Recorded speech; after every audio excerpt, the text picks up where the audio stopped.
let's just jump right into this. Andrew Tate. Long time. I know, it's been a very long time. Very long time. Actually, I met you downstairs at the Ritz. Correct. George and I were engaged at the time. Yep. And I probably was very swept up in George and barely got time to talk to you. But I do remember you being very polite. So it's interesting to fast forward to today, and you were very much in the UK circuit. Yeah. Now it seems like your celebrity is kind of really hitting the US market. They're kind of finding you for the first time, digging up a bunch of old clips, and there's a lot of pressure now on conservatives to say something really awful about you. There seems to be a pressure on everybody on all sides to say something awful about me. I kind of feel like I've been placed in a position where there's always someone attacking me new each day. But I guess I was built for it because it doesn't bother me like it should, perhaps. You seem to be doing pretty well given the circumstances. I know the truth in my heart, and I know that what I say is the truth, and I understand very well the internet and how it works. And I also think I'm perspicacious enough to understand there's certainly a degree of weaponized virtue and perhaps a degree of jealousy and perhaps a few other things that are involved in all of these attacks. I don't believe that people who sit and attack somebody for their past, especially something from so long ago, are genuinely virtuous. I don't think it's about virtue. I think it's about, well, I can get some clicks this way, or I can get some views that way, or he did the biggest interview ever, or whatever it is. There's certainly some other motivations. And I don't want to say water off a duck's back. I don't want to come across as arrogant. However, I do believe that since the dawn of human time, every single king with any kind of empire was constantly at war. And I think if you're going to become one of the most famous people on the internet, you're going to be at war. And you'd be a fool to become massively influential and then cry about the fact that you end up in constant battles. It doesn't matter if you're Napoleon or Charlemagne or Genghis Khan. There's always someone prodding the edges of your empire, trying to find weakness, see what little bit of land they can take. And I think it's always been the same. And right now, I guess you could say, to a degree, I certainly have an empire and I'm massively influential. And there's a degree of, I wouldn't say jealousy, but there's certainly some ambitious people who are trying to damage it. I think that's what it is. So I did see a mashup clip that we're not going to show because I thought it was unfair. I will say that. Yeah. Only because there was no context provided to the clips. It was just an extract of something that you said that 10 years ago. Some of them were literally 10 years ago. Yep. Didn't know what year it was from, didn't know who you were talking to, didn't know what context it was. And I've been victimized online by something like that before, where somebody takes something abstract and says, well, this is what must be what she means, until they're provided the full context of the clip. Yep. And I also take exception to, I think, digging back 10 years. I don't know who could survive that litmus test. I'm 34 years old today. Yeah. 10 years ago, today I speak to my audience. I talk about, they call me puritanical. I talk about, not drinking. Yeah. I think the biggest change has been becoming a mother. Yeah. And it would really be unfair if we went and found Candace at 24 years old, liberal, dancing at One Oak, and said, well, look at these clips of Candace Owens. Fortunately, I had no cameras in my face 10 years ago. Yep. You somehow did. So I think it's a bit unfair. I also think that some of the critique that is coming your way is coming from people who are well-intentioned, like they actually don't perceive, maybe perhaps, okay, this is 10 years ago, what the context is, has he changed since? So I will ask the question, and we are going to get into some of those clips. You said you're an open book. Yeah. How have you transformed? And I've seen changes just, I think, in the last 5 years. Yep. Who are you today? How have you transformed? That's a very good question. It's also very important when you talk about Candace from 10 years ago. The idea that you did something 10 years ago, which you would no longer agree with, is one thing. But the second thing, to come along to the conclusion that you now have no value to add to the world would be massively unfair. Right? Everybody changes, and that's fine. I'm not the kind of person who's going to sit and apologize for his past. I believe all's well that ends well. I believe we're humans and we grow and we learn. I'd be a fool and I'd be disingenuous to sit here and pretend I was sorry for something I did in the past. And I'm not going to do that. I'm going to be very honest to everyone at home. I've talked at length for a very long time about my history and the fact I used to run a webcam business, and I don't feel guilty for that. I know that's maybe what they want from me. I don't feel sorry for that. I've never hurt anybody. It has nothing to do with my current criminal case.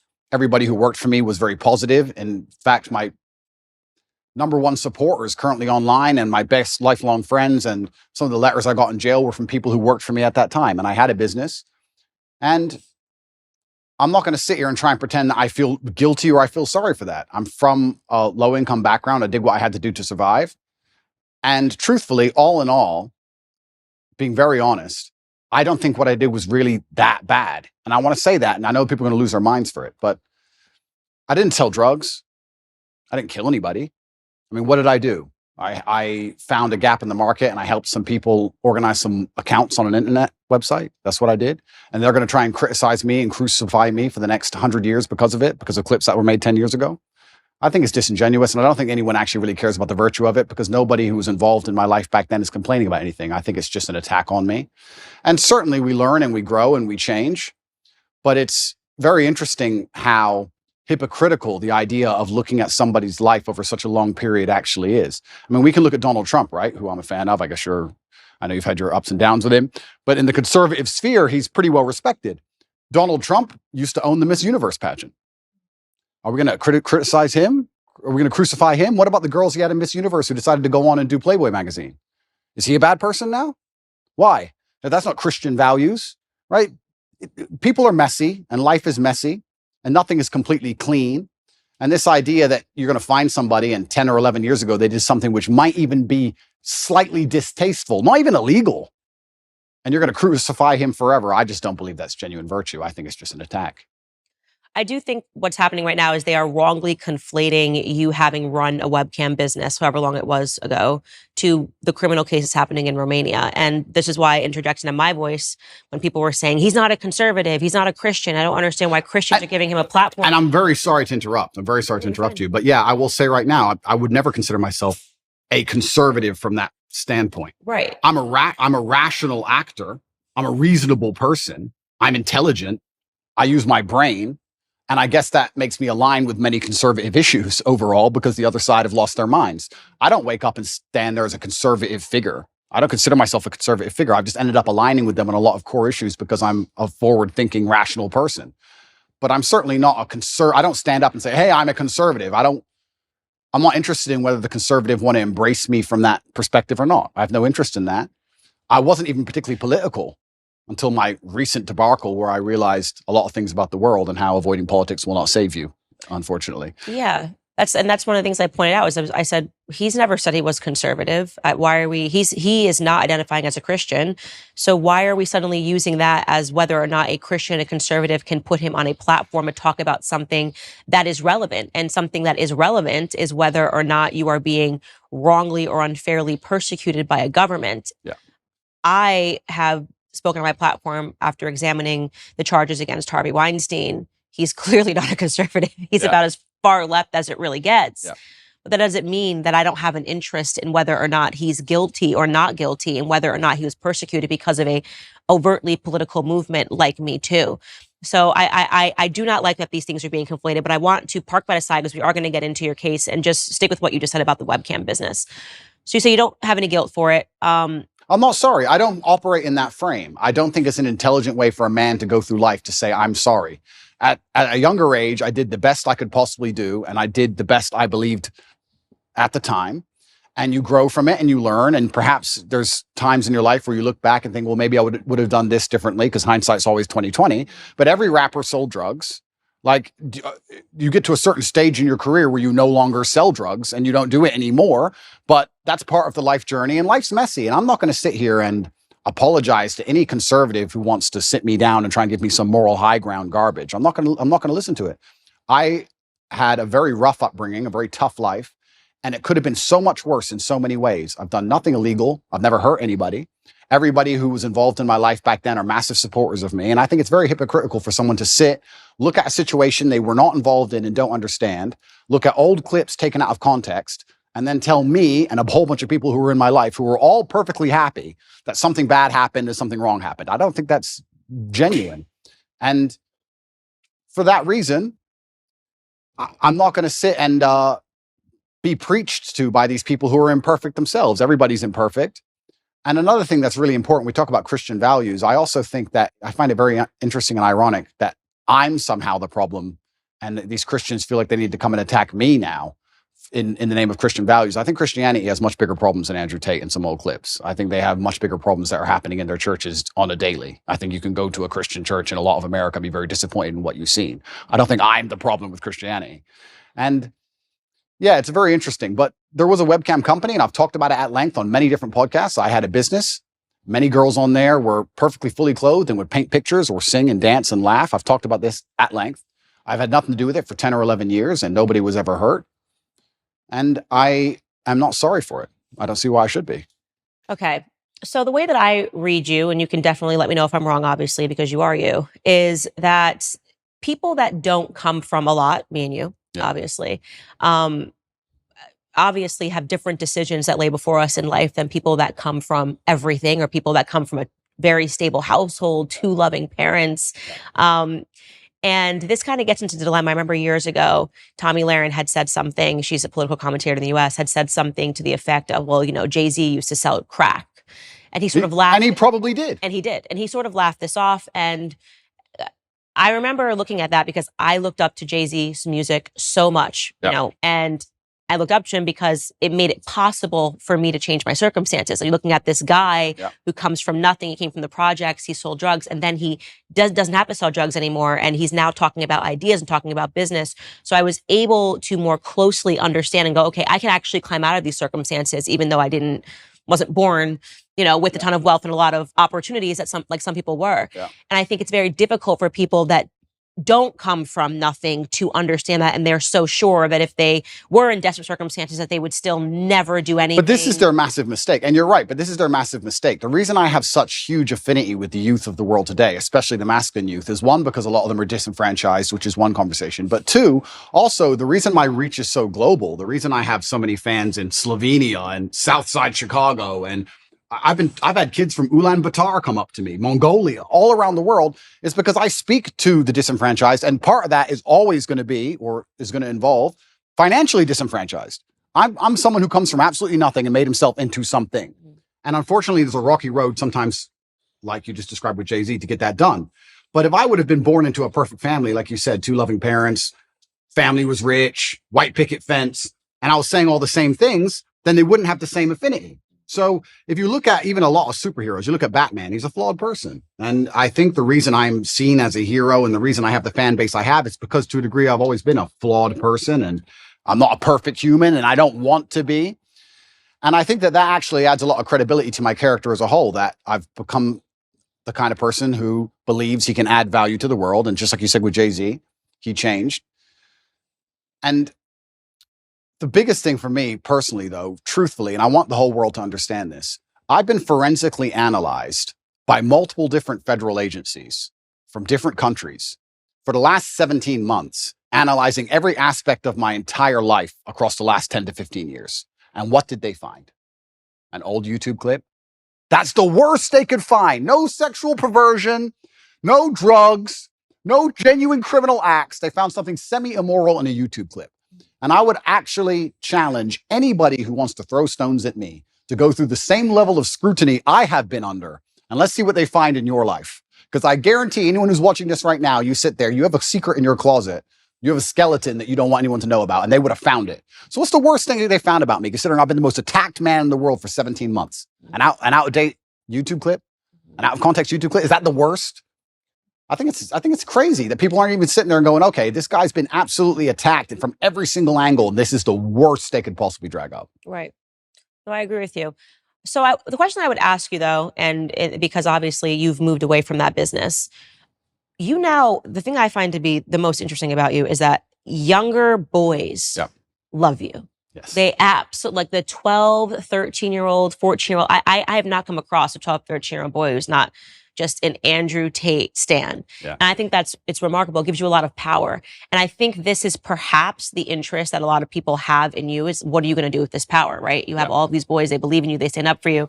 And that is why it becomes important to state, I'm not sorry that I lived this. I don't think I would say that I'm sorry for anything decisions that I made when I was young either, because this is the deck of hands that I was given. What do you want me to do? But at the same time, I do try to, now knowing that I have such a following of a lot of young ladies that follow me, say like, listen, I did the idiot stuff, so you don't have to. Power and responsibility go hand in hand. And that's the thing that's so interesting, these out-of-date clips, and they want to talk about these things from 10 years ago. At the time when I was talking to camera, those videos were made for private circulation initially. Secondly, I wasn't trying to educate the world on anything back then. I didn't have the kind of power and influence I have back then. The way you say something to a video which has 50 viewers has to be different than the way you say something to a video that has 50 million viewers. Power and responsibility absolutely go together, and I understand that very well, and I understand the power I have. And I do believe I'm now an absolute force for good in the world, and I'm far more careful with how I'll project myself with certain ideas. Absolutely agree, completely. But that's the thing that's even so crazy about all of it. These old videos that everyone's so concerned about wouldn't even circulate if my haters weren't constantly trying to use them against me. They'd be disappeared into the history of the internet. I don't know where these things come from. I don't know where they were found. I don't know where they are.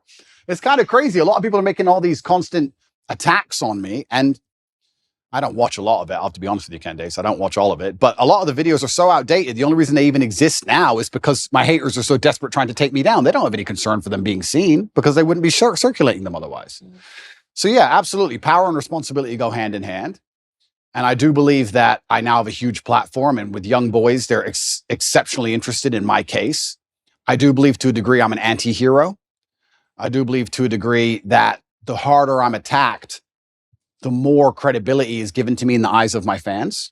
I think that they see, everyone's out to get this guy. Everyone was out to get Batman. This kind of feels that way. And I do try and lead everyone down a good path and say extremely positive things. And I don't think anybody is finding any clips from the last 5 to 6 years which have anything negative in them. Right. I think you've changed. That's why I say over the last 5 years, I think there's been a seismic shift. And speaking to boys, like younger boys, I think one of the things that they're really suffering from, I get tons of responses rather unexpectedly whenever I talk about the topic of pornography on my show.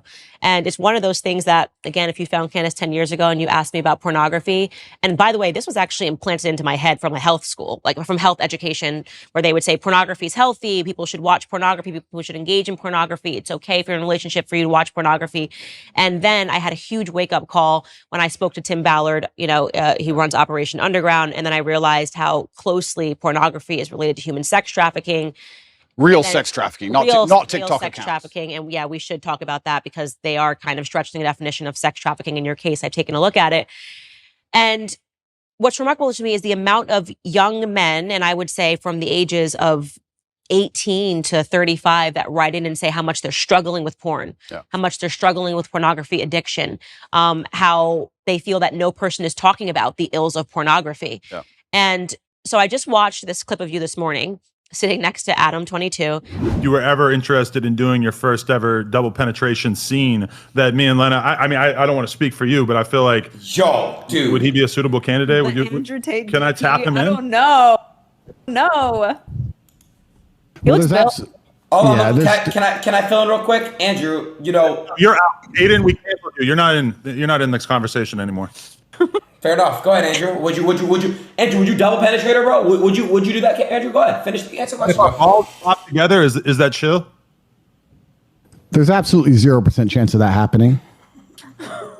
And it's not because Elena is particularly unattractive. It's because she's married to Adam, and I have no interest in degenerate, pointless sex, and I have no interest in making a spectacle of myself or even just involving myself in anything which I deem to be overall haram and pointless. It's just not something I'd be interested in. There's not a single amount of money on the planet you could pay me to undertake. So you were very polite. I'm not going to be so polite. I thought he was an absolute degenerate. And I mean that the idea of having a woman making the vows that you make in marriage and literally offering her body as he did to you was a form of degeneracy. And you were being very nice and measured. And I think that for that moment, that was the best thing that you possibly could have done because she looked quite vulnerable. Lena, I think is her name. But how do you reconcile that now, right? You're in a circumstance like this. You're being polite. You did say I'm uncomfortable. You did say that I would never do this. And I think that was really important for you to say. But you're not the same person. I mean, how did you? Even reflecting on it. It's so disgusting. He offered you his wife. It is pretty disgusting, and it's also pretty misogynistic because he didn't ask her. He offered her. I felt sorry for her, so I was very measured with my conversation with them because I felt sorry for her. I could tell she was nervous. She was swinging on the chair back and forth. She didn't want to be there. She felt extremely nervous, and I think that only a coward would berate a very nervous, very scared woman, even if she did something which I personally disagree with, even if I think Adam is he doesn't align with my morals, because she was so nervous and because she was so almost afraid she looked. And I think she expected me to go at her hard. So I just felt sorry doing it. I couldn't find, maybe I'm getting soft in my old age, but I think she knows what I think, and I think she knows what the world thinks. And I think if I go at her too hard, it's just going to break her. And I don't really like the idea of her, turning off the camera and bawling her eyes out. I think that God will teach her the lessons she needs to learn from her experience, both positive and negative. And I think that's God's job to do and not necessarily mine. But yeah, it was certainly uncomfortable, and it shows how degenerate the world is becoming.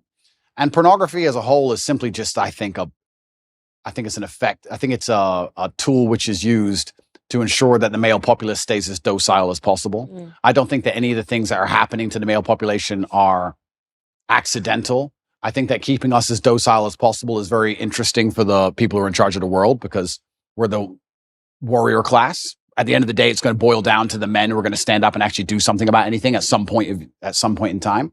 So I think they like the idea of us being docile. And I mean, how much more docile can you get than a man sitting there looking at a screen, not even want to reproduce for real because he's just staring at a screen? And I think that's just a next stage in the slave mind. And it's everywhere now. Whereas, and this is something that my husband says, he doesn't have any social media because he's like, Instagram is pornography. I open my Instagram and I've got Emily Ratajkowski's butt cheeks. Yeah. And I'm not a man, so I don't have that same biological reaction to seeing it. But I can only imagine how difficult it is for a man when you open an app and you've got Kim Kardashian offering her body to Emily Ratajkowski. Even if you're walking down the street, I've realized even how desensitized I've become to pornography, because you see an ad for Gucci and for whatever reason, she's got to be completely naked while she's holding the bag. I remember in my lifetime, there were music videos that got censored or banned or can only be played after 10 or 11 at night. And if you watch them now, you'd be like, what? For what? What is that? A bikini? Like, it's nothing. It's amazing how quickly it has degenerated. And yeah, absolutely. And we're all degenerating with it. Like I've realized the fact that I don't have a reaction to seeing the half-naked woman holding a Gucci bag means that I have been desensitized to pornography. And I can only imagine what that does to men. Oh, completely. And but this is what the powers that be want. They want to make sure that the male populace is as docile as possible. And they do that with a large array of weapons. And they do that with a web of tools. And I believe that I'm the counter to that, which is the reason I ended up attacked in the first place. But unfortunately, when you buy into the slave mind programming, you not become the kind of man who can easily attract a woman, because you're not attractive to females as a whole. So how do you satisfy yourself? You end up sitting there staring at a screen, and they convince you that's a good life to live as a man, and that's perfectly fine and perfectly normal. And you don't even get to genetically reproduce. I do also, though, and I want to make this clear, I do believe in absolute and utter self-accountability as a man. I think as a man, everything that happens to you is your fault. Me going to jail was my fault. Me being attacked online was my fault. If all these bad things that happened to me, I will take responsibility for, even if I believe they were unfair or unjust. And I think that any man who's going to sit there and say, I'm struggling, he also needs to wake up and understand that if you're going to truly struggle to not click on a website, then you're going to deserve the terrible life you're going to live. And the devil or the matrix or whoever you want to call them are going to fill your life with temptations. They're going to fill your life with easy way outs that they're going to want you to take, because the good road is usually the hardest road. And if you're going to continue to fall for them, then you're going to have to suffer the consequences of that. So it's double-edged. It's certainly difficult that pornography is everywhere and men are struggling with it. But to me, what's even more upsetting is that these men don't have enough fortitude and enough mental strength to wake up and say, I'm better than that. Okay. But this is the thing, right? So I'm about to get started, Candace. Good, get started. This is the thing. But this is the thing, right? So when you attack a man's mental fortitude on one issue, you attack it on all issues. This is why it's done purposefully. To resist a slave mind, you need to be able to resist in the first place. How can you resist a slave mind if you have no physicality, you have no willpower, no ability to mentally resist anything? Well, then what you're going to end up doing, you're going to end up eating the bugs and watching the porn and sitting in front of your computer. And that's what they want from the people. So I think that it's actually all very interconnected. People come at me with the porn problem, and I get the same thing. Guys say to me all the time, hey, what are you going to do? What should I do? I struggle with pornography. And I say, that's because you have nothing else in your life in order. If you were in good physical condition and you had the money you were supposed to have and you had the mentality you were supposed to have, you wouldn't need it. So the reason you're so addicted to porn is because everything else in your life is a failure. And yeah, it's certainly a complicated issue. It's a difficult one. And this is why they fear male agency so much, because when men truly wake up and decide to be the best versions of themselves, they're hard to control, because all these control mechanisms fall by the wayside. They don't want the porn anymore. They don't want the antidepressants anymore. They don't want the garbage anymore. And now you have a whole bunch of men who actually want truth and honor and respect, and they want to live for something. And then what are they going to live for? They're going to want to be brave. They're going to want to do the right thing, regardless of how dangerous it may be for their own personal circumstance. And that sounds like a difficult population to enslave. And that's what's scary. So how do you reconcile, first off, how long ago was your webcam business? Yeah, so I stopped having any involvement with it. I think 8 to 9 years ago I stopped. It was a long time ago. It was at the early stages of the internet. And I'll explain it one more time for people. I've explained it already at length, but I'll explain it from the beginning. I had a company. I was fighting at the time. And on a side note, I actually want to make this clear. We talk about things people have done in the past for money. I beat people up for money. I hurt people for money. I don't often tell people this, and I think it's the first interview I've mentioned it in. There's a person who can never walk the same again because he fought me. I've had 87 professional fights, and I did my best to kill people. You're going to sit here and talk about what I did for money. I literally hurt people for money. And so I'm a perfect person. I'm not sorry for my kickboxing career or my cage fights. I'm not sorry for any of it. I had bare knuckle fights. I'm not sorry for any of them, right? I was a person who had to pay the bills. I lived the life I lived. I used the tools I had. And I ended up opening a webcam company where girls would sit on a laptop and they would talk to guys on the internet for money. That's what they would do. The girls would sit there fully clothed or a bikini. Some of them would paint pictures. Some of them would sing songs. It's very similar to Twitch is now. Twitch is almost more sexual than the sexual websites were back then. I helped the girls set up accounts. We worked together. I helped them become as popular as possible. And everybody made money and everybody was happy. And nobody is complaining about it. Nobody's upset about it. None of the girls who worked for me are upset about it. The government aren't after me for it. It's perfectly legal. Nothing's wrong with it. There's just a whole bunch of people who now think that they can take the moral high ground against me because I previously ran this company. And I think I can anticipate the question you're going to ask. How do I reconcile with the fact that I used to produce pornography or a degree pornographic content? Now men are writing to you like, how do I? And now men are trying to escape it. Yeah. That's a really good question. There's a few different ways I can answer that question. I think the first way I'll answer it is if you own a liquor store and an alcoholic comes in and you refuse to sell him alcohol, does he stop being an alcoholic? No. He just goes and buys from someone else. So that's the cop-out answer. The cop-out is, well, these people who are addicted are always going to be addicted regardless of whether I did it or not. So that's the cop-out answer. But the second answer I can give, which I think is more detailed and probably more nuanced, is one, I intimately understand the relationship between men and these websites. I've had and seen men give away their life savings to girls they've never met. I've watched and I've seen it. And I actually think a lot of the insights I give, a lot of the things I tell the world about the male mental health crisis, about men being so constantly lonely, about how important it is to build yourself into a high value man, about how money alone is not enough. I explain all these things. A lot of these are lessons from the webcam days. I saw dudes who had a whole bunch of money, no other attributes, and they ended up on these websites spending hundreds of thousands of dollars because they didn't have anything else. So I think I learned a lot of important life lessons, and I do my best to try and pass them on to people. But I guess also, and this is the final answer I want to give about this whole subject, is that I do think I can take the question you're asking and reverse engineer it and use it against the people who are trying to attack me for it. My answer to it would be, how do you sit and want to criticize me for being involved in the production of pornography 10 or 11 years ago if you're involved in the consumption of it? Because you're creating a market for it. So anybody who wants to sit and say that I did things wrong, that's fine. You're allowed to throw stones. But if you're in a glass house, if you have ever signed up to an OnlyFans account, if you have Instagram, if you're following these models on Instagram who you don't know, who are showing their tits and ass all day, if you've watched porn, if you fancy or think some beautiful woman on a movie, if you're going to live in lust yourself and you're funding this entire industry, you're downstream, you're at the bottom of it. How can you then take the moral high ground on the person who's producing it? That doesn't make sense to me. So if you've totally abstained from pornography your entire life and you've never looked at it ever, and you've never been involved with it ever, and you're a perfect person and you want to come along and say what I did was wrong, that's fine. But I don't think most people who are complaining can even say that. I don't think they can. And I will once again state this, and I state this as a matter of almost fact. The level of investigation I've gone under, the level of forensic investigation my life has been submitted to, most people don't understand. Most people have never been through what I've been through. They've not had their entire life forensically analyzed, every word they've ever said, everyone they've ever spoken to, every WhatsApp chat, everything, head to toe by federal agencies for the last 10 years. And the most they come up with is that I ran a webcam company, which I've already admitted to. That's it. Take these people who criticize me and see how many porn websites they've been on. Get their laptops, see the they've Googled, see who they've spoken to. Like, it's all massively hypocritical. I do understand that some people would hear that and go, oh, he's a bad person, etc. I don't think I was a bad person. I never hurt anybody. I think I could have done much worse things. I know many people from my circumstances who did many things worse than what I did.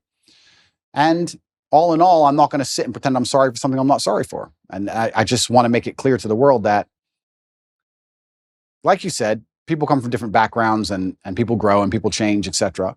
But I also look at the world in a different way. I think that we're all constantly doing our best I think I'm doing the best I can right now. When I'm 55, I might watch this interview and think I'm an idiot, right? And I think we're all constantly doing our best. And I did the best I could do at the time. And I don't think it makes sense for me to hate past me for doing his best. I just don't think that's a very constructive mindset. Living a healthy lifestyle can be challenging when you're always on the go. You need simple, manageable routines to make sure that you're getting the proper nutrition every single day, which is why I'm a huge fan of Balance of Nature. Balance of Nature fruits and veggies capsules are a great way to make sure that you're getting essential nutritional ingredients every single day. Through Balance of Nature's advanced cold vacuum process, the vitamins, minerals, and phytonutrients of the fruits and vegetables are preserved so you can get the vital nutrition in each capsule. Balance of Nature is a whole food supplement with no additives, fillers, extracts, synthetics, pesticides, or added sugar.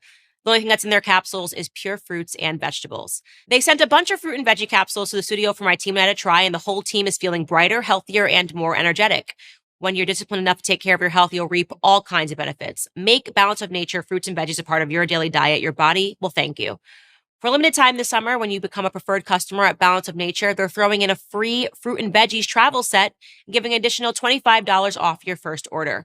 So go to balanceofnature.com and use promo code Candace for a free travel set and $25 off your first order as a preferred customer. That's balanceofnature.com, promo code Candace. Yeah, I think it's really important for conservatives, people that identify and say, I'm a conservative, to recognize that it's not people that are perfect that are bringing people over to our side. I was not brought over to conservative principles by people preaching at me and telling me how perfect their lives were. It was actually people that were much more broken that led me here. Which is fascinating. I got interested in business because of Jay-Z. Yeah. I criticize him all the time now about things that he does. But I got interested, in Kanye West, him doing a Christian album and things of that nature. You need people that are flawed. You need people that are real. This is the thing. I'm not particularly political. I didn't consider myself particularly political, but it looks like I'm kind of ending up there. And like I said, I'm a realist, which puts me on the conservative side, and I'm not stupid. And I understand very well about the world and propaganda and what they're trying to do to us. So you end up being a conservative by default. But you're a real person if you have flaws. If you want to sit and tell a disadvantaged youth growing up in the south side of Chicago how he's supposed to live his life from your perfectly manicured garden and your white picket fence, you're not going to get through to that person. They don't care what you have to say. It actually becomes a bit of a turnoff. Absolutely. It's like those are things about me that I don't think will ever change, which is why I get your following. I get what people like about you. It's why you say the disenfranchised follow you. And I think it's important for people to understand that. Like, there was no way, and I still have no respect for her at all, but it's why I snapped so hard at the Meghan McCains. I'm like, who the hell are you? What have you done in your life that you think I'm going to take advice? What, you've just been someone's daughter, right? What have you worked for? Absolutely. What have you survived? Tell me something that you lived through in your life that was a struggle. You can't. Yeah. Because your life has been perfect. And so I think it's so foolish to think that I'm going to take a lesson, that I'm more likely to take a lesson from a Meghan McCain, who I don't even think is a conservative. I think she's just a rich girl and got rich in way worse ways than you got rich. What was daddy doing overseas? Yeah. And that's a really amazing point, because we can also look at that, right? Conservatives will sit here and attack me. There are people who are making millions from blowing children to pieces. Yeah. Like, let's get the world in perspective here for a second. But it's cleaners. They didn't get their hands dirty. Of course. Yeah, I totally agree with you. And that's why I am never the first to bark when someone is suddenly assessing someone's entire life. I'm like, look at you are literally built on the backs of dead Iranian children. Absolutely. And I'm standing up here also, and I want to make this very clear. Like, I've not tried to avoid this judicial process. I've not tried to run away from anything. I'm standing here saying, if I've committed a crime, put me in jail. And if I haven't committed a crime, what can you say I've done? You could argue it was slightly immoral, perhaps. But I also, to a degree, maybe I'm a libertarian, I think if 20 people or 30 people get in a room and they all agree to do something and it makes them happy, then they should be allowed to do it. If nobody's hurt, nobody's upset by it, then they should do it. And perhaps that does make you a libertarian. If 30 full-grown men decide to go into a room and be gay, and they want to be gay, then they should be allowed to go be gay. You're 30 men, you're not hurting anybody, it's what you want to do. If you want to wear red t-shirts, wear red t-shirts. If me and my brother had 30 people, we all got together and everyone made money and everyone was happy, who's others to come along and criticize and say people are victims, people are upset, this is wrong, this is bad, etc. So, yeah, you're completely right. It's amazing how people throw stones and how imperfect everybody is, truly.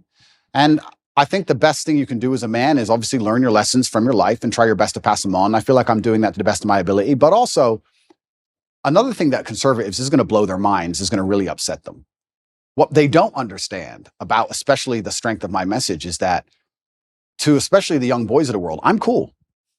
I'm cool. And I know they think that doesn't matter, but if you want to sit behind a desk and go, the Republican Bill 304, you're a dork. So no one gives a shit, right? You're a nerd. I've got the big cars and pretty women, and I live the lifestyle. If you want to really capture the youth of today, you need to get some kind of affinity with them. They need to at least want to be you to a degree. You need to at least be their hero to a degree. This is where liberalism wins. I don't think a lot of conservatives understand that liberalism's sexy.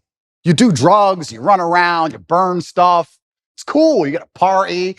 Because what do conservatives do? Stay home, stay home, stay home. It's boring, right? At least what they don't understand is that conservatives will sit there and go, he's a terrible role model because he has all these pretty girls in this fast car and he's a materialistic. That's the reason I can actually help the world. That's the reason young boys will listen to me. You said it yourself, 14, 15-year-old boys, they'll look at my life and go, okay, I want to listen to this guy. They don't want to listen to me if I sit behind a desk and read Republican Bill 308. I don't read that crap. I don't know. And they don't care. I agree with you. I mean, I think one of the criticisms that I've faced was that I care too much about culture on my podcast. I'm like, culture is interesting. Culture is what is changing minds and changing hearts. 100%. So if you don't want to compete with liberals in the cultural space, then what are we doing this for? 100%. Right? What do you think the young kids, do you really think that they're, like you said, following a Senate bill that just hit the desk? Or do you think that how you convey that to them and how you're talking about ideas actually matters and culture matters? And it's something that conservatives gave up many years ago. And they wonder why they lose. And then we call it... Trump was cultural. Trump was cultural. Yeah. Trump was fake news. Yeah. Trump was a hero. And to be a hero, you have to be attacked and you have to be an imperfect person. And that's the reality of the world. And culture is super important. And you're right in regards to conservatives giving up. I'm trying to think of conservative culture now. I mean, I like to think that we're making degeneracy unpopular. I like to think that there are some good voices out there that is making God cool again. I actually like to believe the pendulum is swinging. I do believe it. And I see it online. And it's a combination of so many small things coming together almost in perfect timing. But it is cultural. You need a cultural shift that moves away from this insanity. And you're right. If you just want to sit there and just preach, nobody's going to be interested in it. And I also think that especially in the masculine realm, I can't talk for being a woman, but I can talk for being a man. In the masculine realm, we certainly like to see people lead by absolute and utter example. Because traditionally, we would be following our commander or the man we respected into war. So we'd like to know he can at least fight. You like to see he's at least brave. You like to see him lead by example. And I think especially if conservatives want to win the culture war, then they need to lead by example. If you're going to be a conservative preacher and you want to tell men about how they should live their lives, you should be as strong as possible. You should look in shape. You should be big. You should show you're motivated, you're disciplined.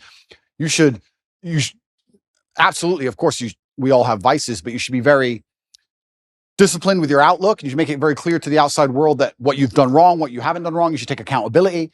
I think you need to lead by example. I don't think you can preach to men. I don't think you can preach to young boys. I think that's the reason why they don't do so well in school in general. I don't think that's the reason why they're disenfranchised. I think you need to just lead by example and let them follow. And I feel like I'm kind of doing that by just standing up and saying, no, this is who I am and I'm unapologetic for it. And this is what I've done. And this is what I intend on doing. And I'm going to try and save the world. So I want to shift gears here and talk about your dad, because I'm quite fascinated by your dad. He passed recently. Yeah. How many years ago? 9 years. 9 years ago. Yeah. But wow, just wasn't at all what I was expecting. A chess champ, served the country. His name was Emory. Yeah. Really interesting to talk about just, I guess, your upbringing with him as this chess champ. How did he get into chess? Yeah, I do believe I had the best father on the planet. A lot of the things I regurgitate are regurgitated from him. A lot of the things I say, he literally said to me line for line. I believe that he was very morbid in his approach to life, and he wanted me to understand that he will not be here forever. And he wanted me to understand that when he is gone, I had a duty to fulfill. He talked about dying a lot, which I guess is kind of unusual, but he would, even though he was relatively young. He died when he was 58. But he was a chess professional. He was a professional chess player. He was one of the best chess players in the world. And he what's most interesting about him is he almost predicted the future absolutely and utterly perfectly. He was talking about the Ukraine-Russia war back in 2013, and he was talking about how the gay people can't have children, so they're going to come for your children. Trust me, that's what they're going to do. The children are next. Like, he'd say all these things back like 10 or 11 years ago, and I'd be like, all right, Dad, you're a bit crazy. Calm down. But I guess when you're a chess player, you see the future. And he raised me with absolute accountability, and he certainly raised me and Tristan to be. He understood what the world expects of men, and he raised us to be strong. And even when we were in jail, my mother would call, I'd speak to her on the phone, and she'd say, how are you doing? And I'd say, oh, don't worry. And she would say, yeah, Dad raised you for this. Like, we were always raised to be warriors. So I don't think I could have possibly ever had a better father. I'm going to miss him forever. And I think the best thing I can do is be the best version of myself to give honor and respect to him. And I think that's the best thing. Where did he pick up chess? It's quite unusual. He's American. He was American. Yeah. Black American. Yeah. I don't know too many Black American chess players, full stop. Yeah. Where did he pick up chess? He taught himself. And he taught himself, and he just read a couple books. I think he read 3 chess books and ended up being one of the best players in the world. And it's incredible. It's incredible. But it's actually interesting when you talk about, we were just discussing affinity and how people are imperfect people and how it allows you to actually teach things better. My father, towards the end of his chess career especially, made most of his money teaching chess in inner city schools because he's a big Black guy. Mm-hmm. So the children would be like, okay, I'll listen to this man. You're right. So it's amazing how affinity is real, and coming from a certain socioeconomic background is real. And, you know, we all talk about how ridiculous racism is, but also to a degree, pattern recognition is real. I look like him. I can be like him. These things are real. So yeah, he did fantastically well in terms of teaching, especially disadvantaged children.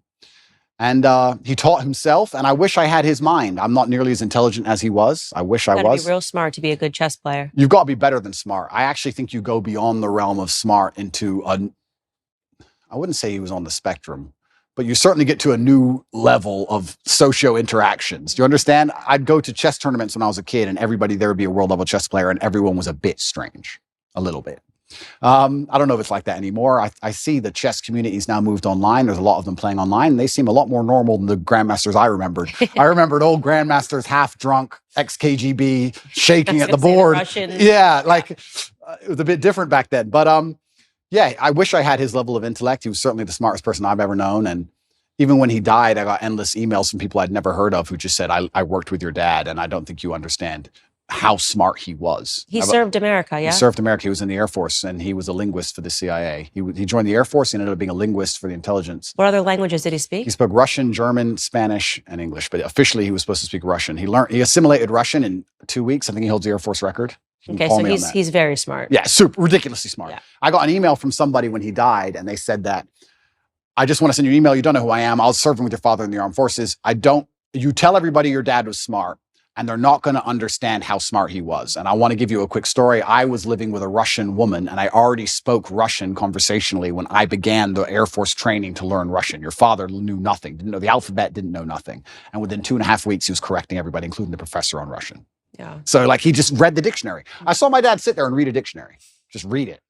And that was it. Yeah. It's like photographic memory. Like he was on a spectrum, something else going on. Yeah, something else. Little X-Men. Emory Tate was his name, and everyone called him E.T. Yeah. He was tough on you. E.T. He was certainly tough on me, and I can't express enough how grateful I am for that.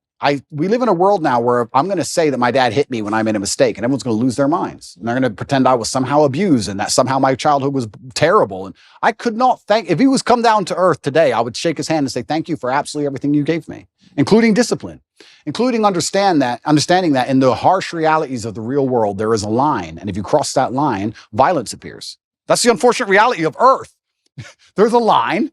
And if you cross it, violence will appear, either from a cop or from a guy on the street, or from someone you don't like, or even a friend will turn on you, whatever. There's a line that shouldn't be crossed. And I learned that from a very young age, and I'm very thankful for that. I'm not sitting there saying the kids should be abused. There's a difference between abuse and discipline, of course. Everyone with a brain understands that. But he was extremely tough on me. And if I could change anything about my childhood, I'd only wish he was tougher. Because life's tough. Life's hard. And I think that the best thing you can possibly do as a man is prepare for the endless difficulty that's going to come your way. There's no way out as a man. You're either going to have a very difficult life to become somebody important, or you're going to suffer the difficulty of being invisible. What do you want to do? You want to be invisible and just hide and work in Starbucks and never have a girlfriend who truly loves you and nobody care if you live or die? Or do you want to go out there and be top G and be the most famous man in the world and have government agencies trying to lock you up for no reason, putting you in a dungeon? You have to make a choice. It's going to be difficult either way. So I think if you have a son and you're not preparing him for absolute difficulty, you're doing him a disservice. I think that's what has to happen as a man. And I've said this many times before, but I'm going to say it again. I don't think many people understand exactly how competitive the masculine world is. Men are constantly in competition with each other. We always have been. We used to go to war and fight and kill each other. I guess in some places we still do. Maybe that's calmed down a little bit. But in the masculine world of today, everybody is constantly competing for everything. The car that you want, other people want. The woman you want, other people want. The house you want, other people want. You're competing to have all of it. And how do you do that? You do that through status and money and influence and power. It's war. I don't think many women realize that when two men even meet each other for the first time, it's like an unspoken, maybe tiny bit at the back of the mind. There's a tiny analysis of, could I fight this man? Yes. That's real. It's super real. You go up and say, hello. He's more than a one-punch issue. It's it. Oh, he's one punch. He's one punch. He's 3 or 4. That's the reality of the masculine world because we've evolved, if you believe in evolution, but my views are mixed, but we've evolved to be in this position where we're constantly analyzing possible threats and we're constantly analyzing people who perhaps are on our team or snakes, etc. And I think that not many people understand exactly how brutally competitive the masculine world is. And I think the worst thing you can do for a son is just to raise him in a bubble. My dad, I'll say it here, people lose their minds. My dad used to just randomly push me over. I'd be like 3. You just not hard, but just get up, boy. Okay. And mom would be like, why are you doing that, son? He's like, you get pushed over. That's life. My mom hated that she did that to me. But yeah, I can give him nothing but praise. I'm really so thankful I had the upbringing I had. Do you think he's proud of you? I'm certain he's proud of me. And it's amazing how much strength I can get from that. It's amazing how much strength you can get from knowing that your ancestors are looking down on you and you're doing your absolute best. I also believe that God can be proud of you when you do your absolute best. And I don't think many people genuinely do their best in the world anymore. When I say do your best, people sit and go, oh yeah, okay. No, when's the last time you actually did your best? Like, I don't train to run marathons, but I know if I gave my best, I could run a marathon right now, first try. If I gave my best, life depending on it.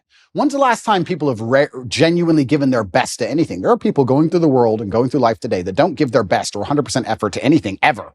Ever. They can't remember the last time they tried. So when I'm sitting in a dungeon, I'm sitting in a Romanian jail cell, I understand that it is a chance that God has given me and my ancestors are watching for me to do my absolute best and to show to them that I am the man I say I am. You can't become the most famous man in the world for mental resilience and God not test your mental resilience. I think that would be a very amateur way to view the world, that you can now become one of the most famous men in the world who talks about mental discipline and mental resilience and God's not going to test it. I think God's going to come along and say, okay, you want to be Mr. Famous. All right, let's see what you have.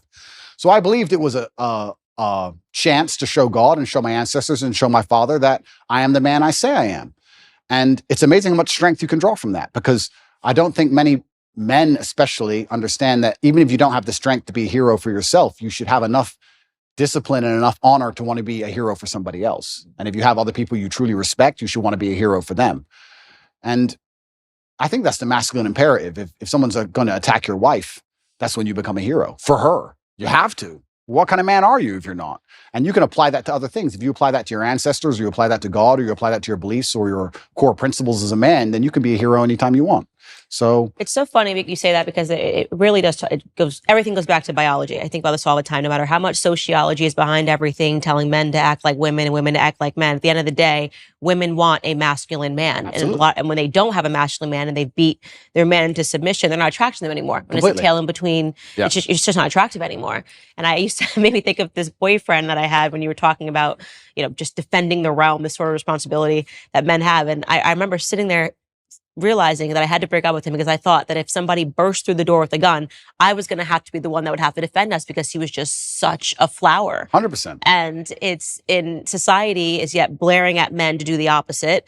And they're trying to confuse us. This is why I think you have a platform. This is my whole theory that I built in my head about why you have a platform, is because Lena Dunham came before you, right? And I think that for years, men were told, to act like sissies. Yep. Men were told to put your tail between your legs. That was the message, the agreed upon message that came with, Hillary Clinton running, the Me Too movement, all of these things where men were basically told that if you have a masculine instinct, you're guilty. Yep. And then inevitably, because there is an equilibrium in this world, because there was Lena Dunham's, because there were the Taylor Swifts, because there was the girl squads, eventually what would have to happen was that it was going to have to be evened out by someone saying, no, F that, be a man. Yeah, and I don't feel guilty for being a man, and I don't think any man should. No, I don't think so either. And I think that the most annoying thing about all of this is just how genuinely hypocritical it is. Because there's all this feminine movement, and we don't need men, and men don't matter, etc. That's music too, men ain't the whole, it's a agreed upon message that men suck. Absolutely, and it's only in the most favorable possible circumstances where females will say that.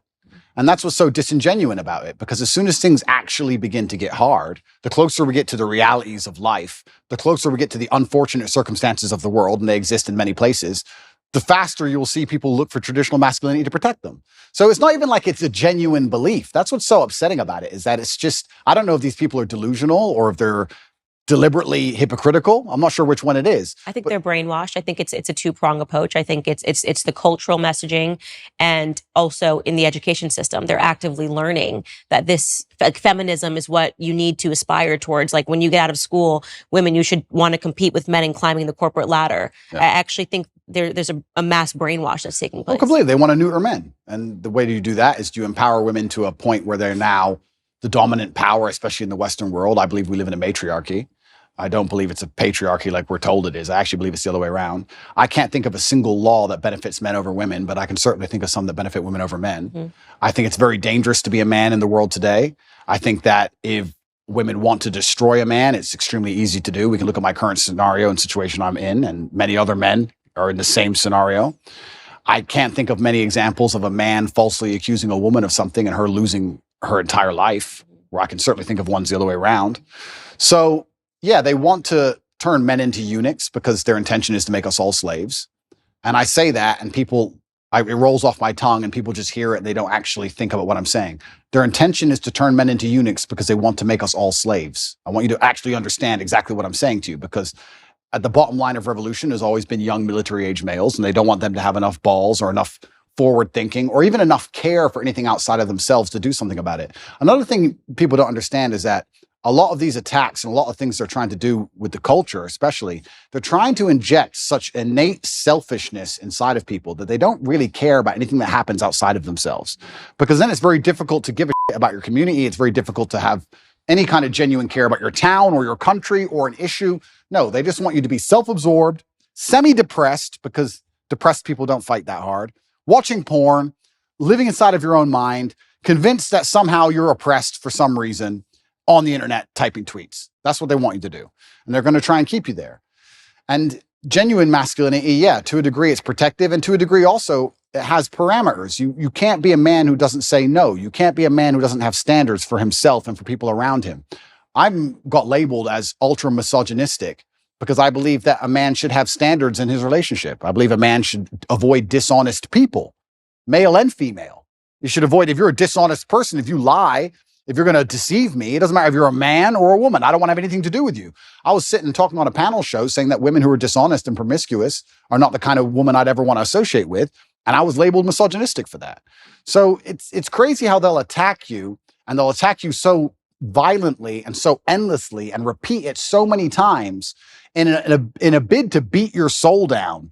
That's what they want, especially from me. I truly believe I'm the number one prize for them to get. If they can get me to just give up. If we can get Andrew Tate to just give up, being a man's bad. Come on, Andrew, say it. And it's like, it's dangerous, one thing, but it's actually genuinely also sad. When I analyze the situation in the world we're in today, part of me feels sad that we've ended up in this place where the people who are in charge are so evil and their plans are so heinous and the consequences so dire that they know they can only implement them if they genuinely remove the warrior spirit from every man on the planet. Yeah. It's kind of sad. And the warrior spirit is really important. And it's something that I speak about a lot, that men need to go be men. Even in the capacity of my marriage, my husband needs his guy time. I need my girl time. Yep. The masculine and feminine, it's very important. The fact that my husband hunts and shoots and does these things, that's very attractive to me. Yep. To know that if the grocery store is faded away, that he could go catch dinner. Absolutely. You know what I mean? That he knows how to skin an animal. Absolutely. And they poison that. Look at the hunters. Look at the way they view hunters. They look at people in the South. Yep. This is why they know how to ranch. They know how to farm. They know how to survive on their own, which is why they start to poison that mentality, which is why I think it's really important that you're speaking to young men about why it is okay to be a man, giving them permission to be a man in a capacity that I can't give them that permission. In the same way that I try to give women the position to know that don't allow them to delude you to believing that this is femininity. It is not femininity, Lena, to have your husband offer your body to another man on camera. That's the poisoning. They teach women that this is sexual freedom, that this is sexual liberation. Yeah. I looked at that and I saw a slave relationship. I saw a master offering his slave to another person because he was just so, I just love Andrew Tate. Would you like to see with my wife? I would be okay with that. That is horrific. That is not femininity. That is not masculinity. Correct. I absolutely agree with you on that point. You're totally right there. And I think that's probably one of the most misogynistic things that have happened on the internet in recent times, but perhaps they're on the right side of the political spectrum. I don't know which side they're on, but if they're on the correct side, you seem to get away with things. As you all know, faith is an essential part of my life. My family is always looking for ways to deepen our faith and to grow closer to God, and that usually begins with prayer. But it can be hard to stick to a meaningful prayer routine, which is why we love Hallow. Hallow offers a wide range of guided meditations, thoughtful prayer sessions, and daily reflections that are designed to help you connect with God on a deeper level. With Hallow, you can customize your prayer experience by setting reminders, choosing a prayer theme, and even specifying the length of your prayer session. Hallow is helping me and thousands of others to maintain a daily prayer routine that will help you too. So download the app for free at hallow.com/Candace.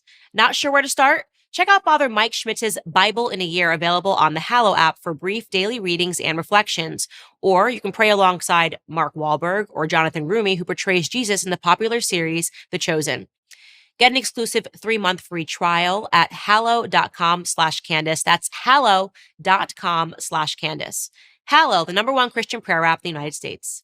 But it's very interesting what you're saying about your husband and fishing and hunting and stuff. I completely agree with you. And there's another thing about masculinity as a whole that I don't think that a lot of people want to address, but it's something that's certainly large in terms of my following. Because if we break down, if anyone's watching this now and they're trying to understand, why is Andrew Tate so popular? Well, I believe I speak to the base instincts of base men. instincts. 100%. Base instincts. And one of the base instincts also for men, I don't think a lot of people understand, is to a degree is peacocking and showing off to a degree. And I do that fantastically. But it is. And if you look at men of old, and they used to conquer, and they'd wear a feather from the man they killed, or a piece of gold they stole. There was always that degree of flexing, showing off. And I think it's being unapologetically masculine and saying, yeah, I'm a big, successful man, and I can afford all this stuff, and this is who I am, and I've worked my ass off, and this is what I have, and I'm not sorry about it, and I'm dedicated, and I'm hardworking, and no, I'm not. I don't feel like I should have to cower or hide or apologize to the world for any of these things. And I think that's the reason why a lot of men find affinity in my message. And you're right.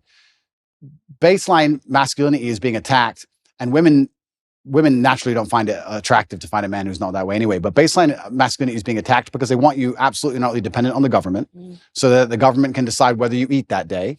And I don't want to be a pessimist, but I still think in many ways, almost with technological advances, it's going to be very difficult to resist. I think it's actually scary.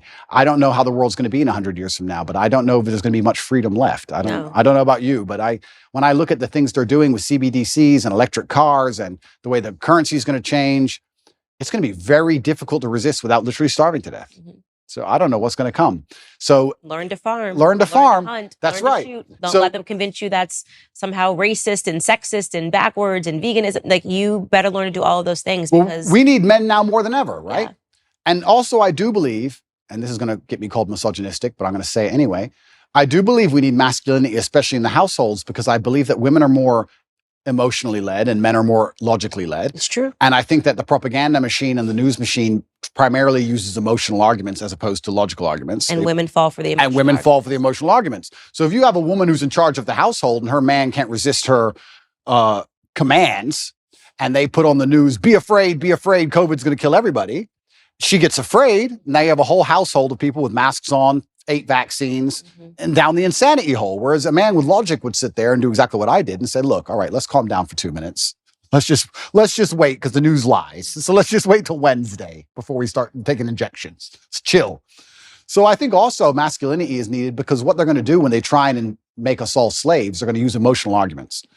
And they're going to come along with, I was talking about COVID with someone the other day and we were saying how insane it all was. And I said, imagine how insane something like COVID will be once the police force are robotic. Imagine once it's all AI, no mask, done. Like at least in certain countries, and I know because I traveled the entire world during COVID, I'll say here publicly on the internet, I broke every single COVID rule. I broke every single lockdown restriction. I broke all of them. Every single one. Never listened to any of them. I broke more. It's a competition. Yeah, so if it's a competition, I broke more. You sure? And from day one, I was like, absolutely not.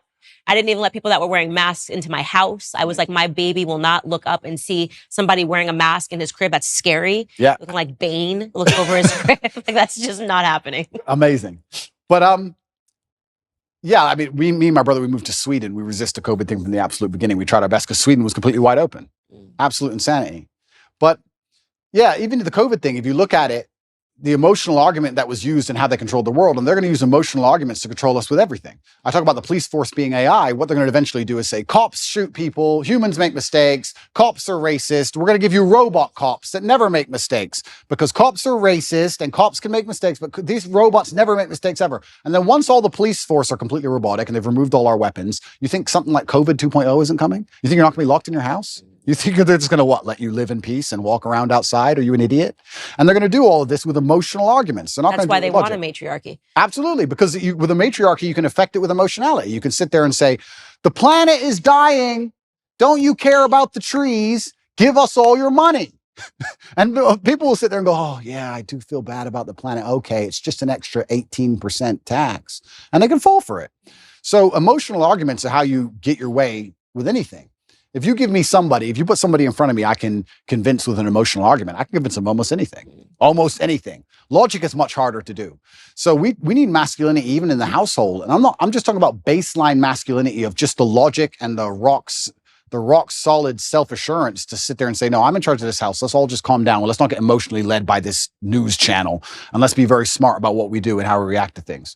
And that's why it's under attack. And I think I talk about revolutions and I talk about men being the military age males who are going to eventually stand up, etc. But I'm not be doomsdays about anything. I don't want to get arrested for any accusations. But even just having a masculine essence in a household makes the whole household harder to psyop. I truly believe that. And I can just think of COVID, and I use it as an example because it's the most recent large psyop they've attempted on us, where the amount of people I saved personally, I must have saved 200 people's lives from that vaccine. Me personally, just because me as a man, they'd come to me and go, I want to travel. And I'd say, listen, I don't even have time to explain to you, but have I ever been wrong? No, don't get it. Okay. A year later, they're like, I'm so glad I didn't get that. I'm like, I told you. Like, it's amazing what a masculine essence can do. So that's another reason it's under attack, because if they can remove the masculine essence from society, well, now you have a society. Imagine a society where you can control purely with emotional arguments. We're almost there. We are in a matriarchy, and this is why they accuse me of being an internalized misogynist, because I'm able to think through and acknowledge the flaws of what happens in society when women get power. And if you want to know what happens, look around you. Women fall for emotional arguments the entire time. Show us a commercial, show us. It's so sad. And before they get to the rational aspects of it, they're already invested emotionally. And I think that virtually every societal ill that we are facing today is because of women. And I think the greatest recent example of that is the Bud Light controversy, because, trans people were just playing dress up as women, invaded every women's space, and women said, oh, but I feel bad because it's how he identifies at the inside, without thinking through the fact that you're quite literally disappearing yourselves, right? Absolutely. You're quite literally saying, I will cease existing before I let this grown man who's wearing a wig have a bad feeling. That's insane. That is a patently insane emotional conclusion to come through. Yeah. Then Dylan Mulvaney sipped one beer, and Kid Rock was out there with an AK and Bud Light collapsed because men said absolutely not. And I give that example because women need to realize how backwards it is that it took men to stand up to say something was wrong when it was so obviously patently wrong. Yeah. Nobody cared for years until men stood up to it. So yeah, completely, because it's emotional arguments. And if we also analyze, there's certain things that women can do so much better than men. I said this the other day. I was saying to my brother, my brother had his daughter here and my niece was here. And I said, isn't it amazing? I found this amazing. I said, isn't it amazing the patience a mother has with a toddler? I'm like, she's been listening to Peppa Pig for 4 hours. I would lose my mind. I couldn't do it. I simply couldn't do it. So women have this emotionality, which is so fantastic when it's properly used, when it's put into place it's supposed to be. I would never drop my child off to a daycare full of men. Would you drop your 3-year-old child to a daycare run exclusively by males? No. It'd be weird. It's just something about it is weird. I wouldn't trust the men not to lose their temper with the kid. I wouldn't understand why all these men want to be around these children all day. It would be a very weird scenario. So we all understand innately our gender roles, innately on some level. So women have a fantastic superpower when it's properly used. But like everything on earth, if you have a superpower or any kind of power at all and it's put in the wrong direction, it can be destructive. Water, if it's going through a dam, can power a city. If it's not going through a dam, it's a flood. So we have all this emotionality put in the wrong direction, and now they're in positions of power or whatever, or they're controlling the culture, or they're controlling how households are run, and they can fall for these emotional traps, these very simple, basic emotional traps. It's for grandma. The most basic, dumb level. And I sit there and say, grandma's 98. 98-year-olds die. And I'm not saying she should die. I'm saying 98-year-olds get sick. Who said it was COVID? Prove it was COVID. She got the flu last year. Like, what? Have you lost your mind? But grandma. Which is funny because I think the average life expectancy is 73. So if they've made it to 92, they've done great. They've done great. Absolutely. And I said that, and people thought that was so harsh and so mean. Because there you go, harsh, mean, emotionality. Yeah. And emotionality is used against people, which is also why they don't like stoicism, is why when you have a man who's hard to emotionally affect, they also see him as a threat. I've had it from a lot of people. I've had some of the hate mail I've got, and I get I probably get about 10,000 emails a day. I'd say about 9,000 of them are support and 1,000 of them are fervent weirdos. And the weirdos are like, you're a psychopath because all this is happening to you. You don't even care. It's like, they're threatened by the fact that I'm stoic. They're threatened by the fact that I won't cry and lose my mind over it. They're like, oh, he has emotional control. He's a threat, because then they can't lie to me. They can't psyop me. And they want you to be emotionally incontinent. And this is another thing they're teaching men. They're teaching men to act out your feelings. Well, why are they doing that? Because that makes you an emotional person and you're easier to control. They don't care that damages society by extension. Because when you tell men to act out their feelings, that's why you get school shooters. That's why you get rapists. That's why you get murderers. Why does somebody murder someone? Because he's mad. He's acting out his feelings. He's not a very stoic person if he goes, I hate you, bang. Right? So they're teaching all this emotional incontinence in men, trying to pretend they care about society. It's destroying society in real time. They have no interest in actually preserving anything that's important about masculinity. And the only reason they're doing it is because that allows them to use emotional arguments. Now they can sit and say, okay, these men act out how they feel. So let's make them angry, and they might riot. And let's make them riot on this street. Let's leave some bricks on this street. You understand what I'm saying? It's all absolutely utterly done on purpose.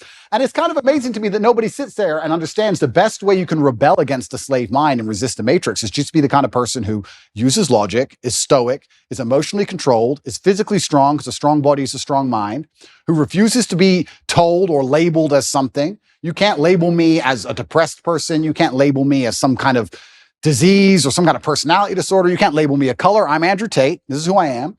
I work hard for my last name. I understand what's right and wrong. I'm going to do my absolute best. And that alone in and of itself is an act of rebellion against these people. Society really started going down the drain when we started getting into mental health awareness. And this is maybe one of my most controversial viewpoints, but I say it over and over on the show. Everybody needs a therapist. They're talking about their feelings. The truth is that every feeling you have isn't valid, doesn't need to be explored. Sometimes you just have a wacky feeling and you just let it go.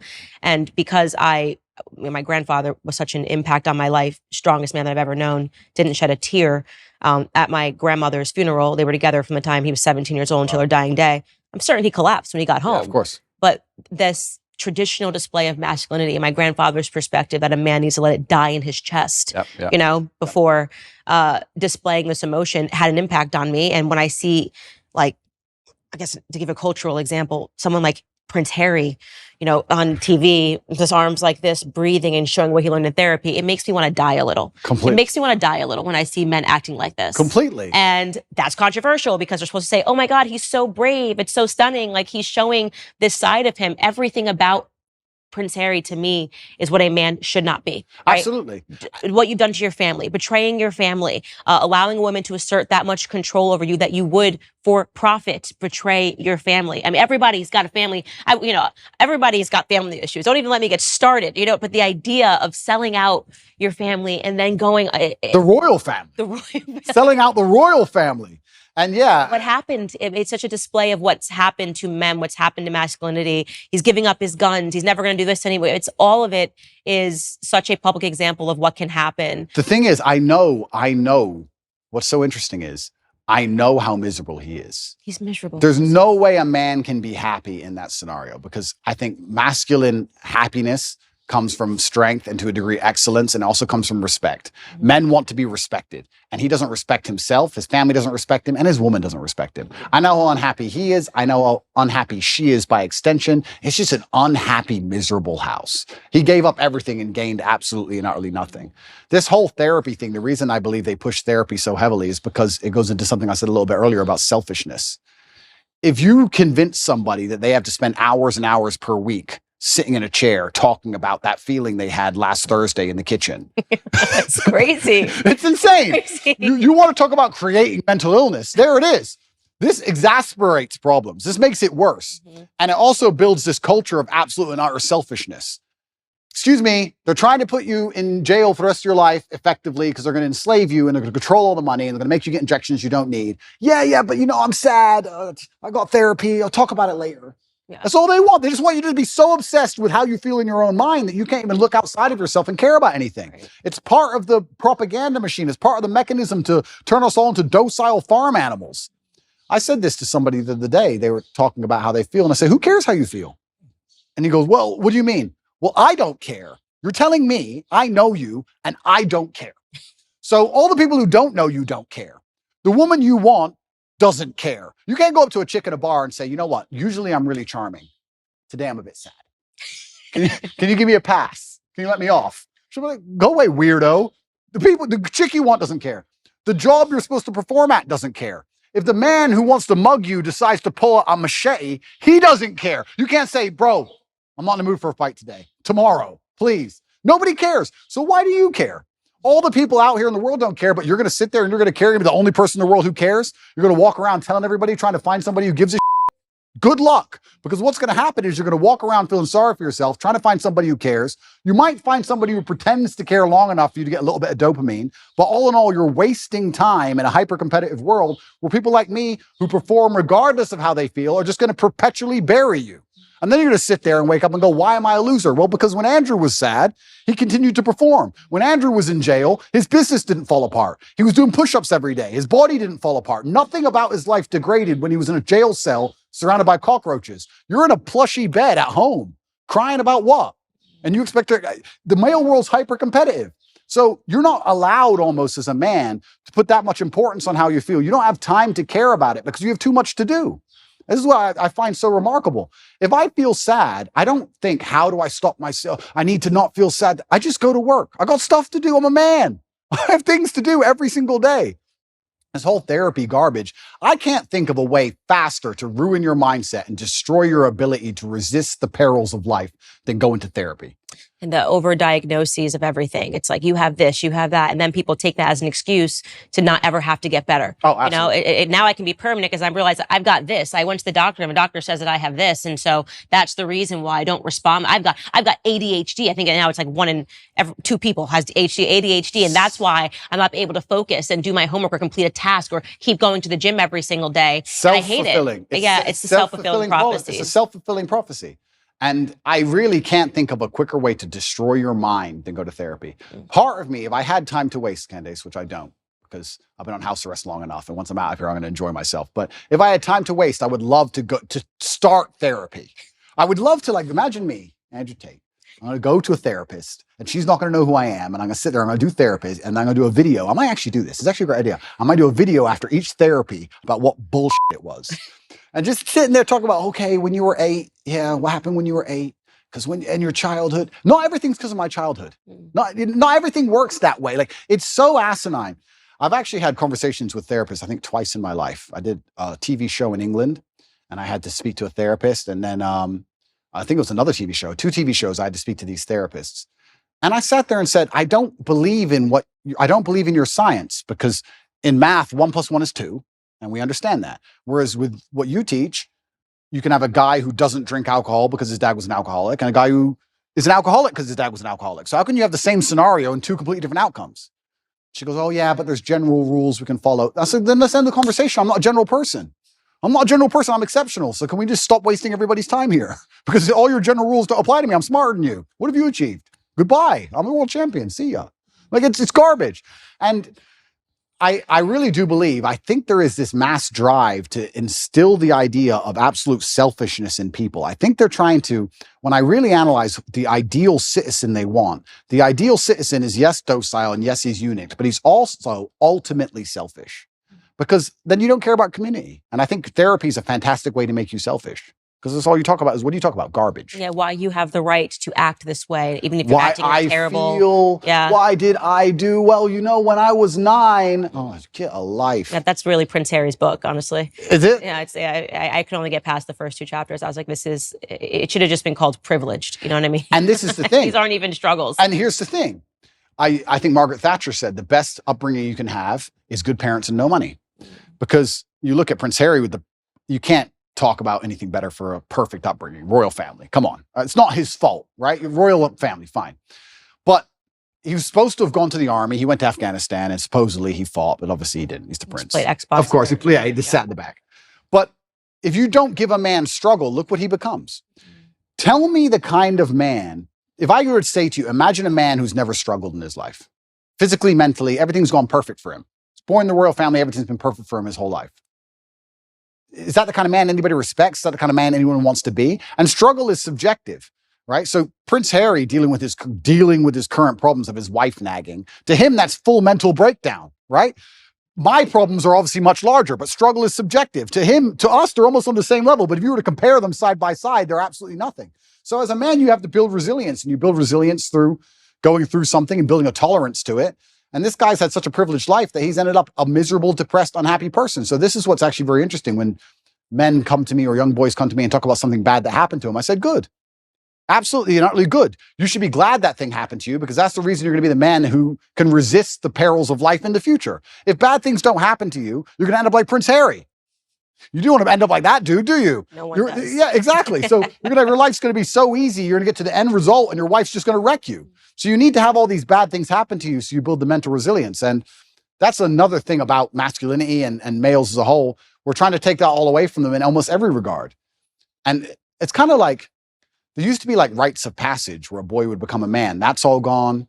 There used to be this masculine, very healthy peer pressure to be big and strong, and that's all gone. There used to be, I don't want to use the wrong words, so I don't want to get attacked for it, but men used to not pick on each other, not bully each other, but hey, you can't do push-ups, you're weak. We'd push each other in that way, shame each other to excellence almost. We still do it to this day in this house. Tristan's bigger than me. He's 10 kilo bigger than me, 6'4". I'm 6'3". I'm smaller. He'll bench 160, 170 kilo. I can only bench like 150 kilo. He'll call me a for 3 hours. Like, that's just how we are. So I have to get up and try again. That's how men are. Women are too. And that's what I'm really against. Sorry to cut you off, but I'm super against this parenting structure where you don't want anybody's feelings to get hurt.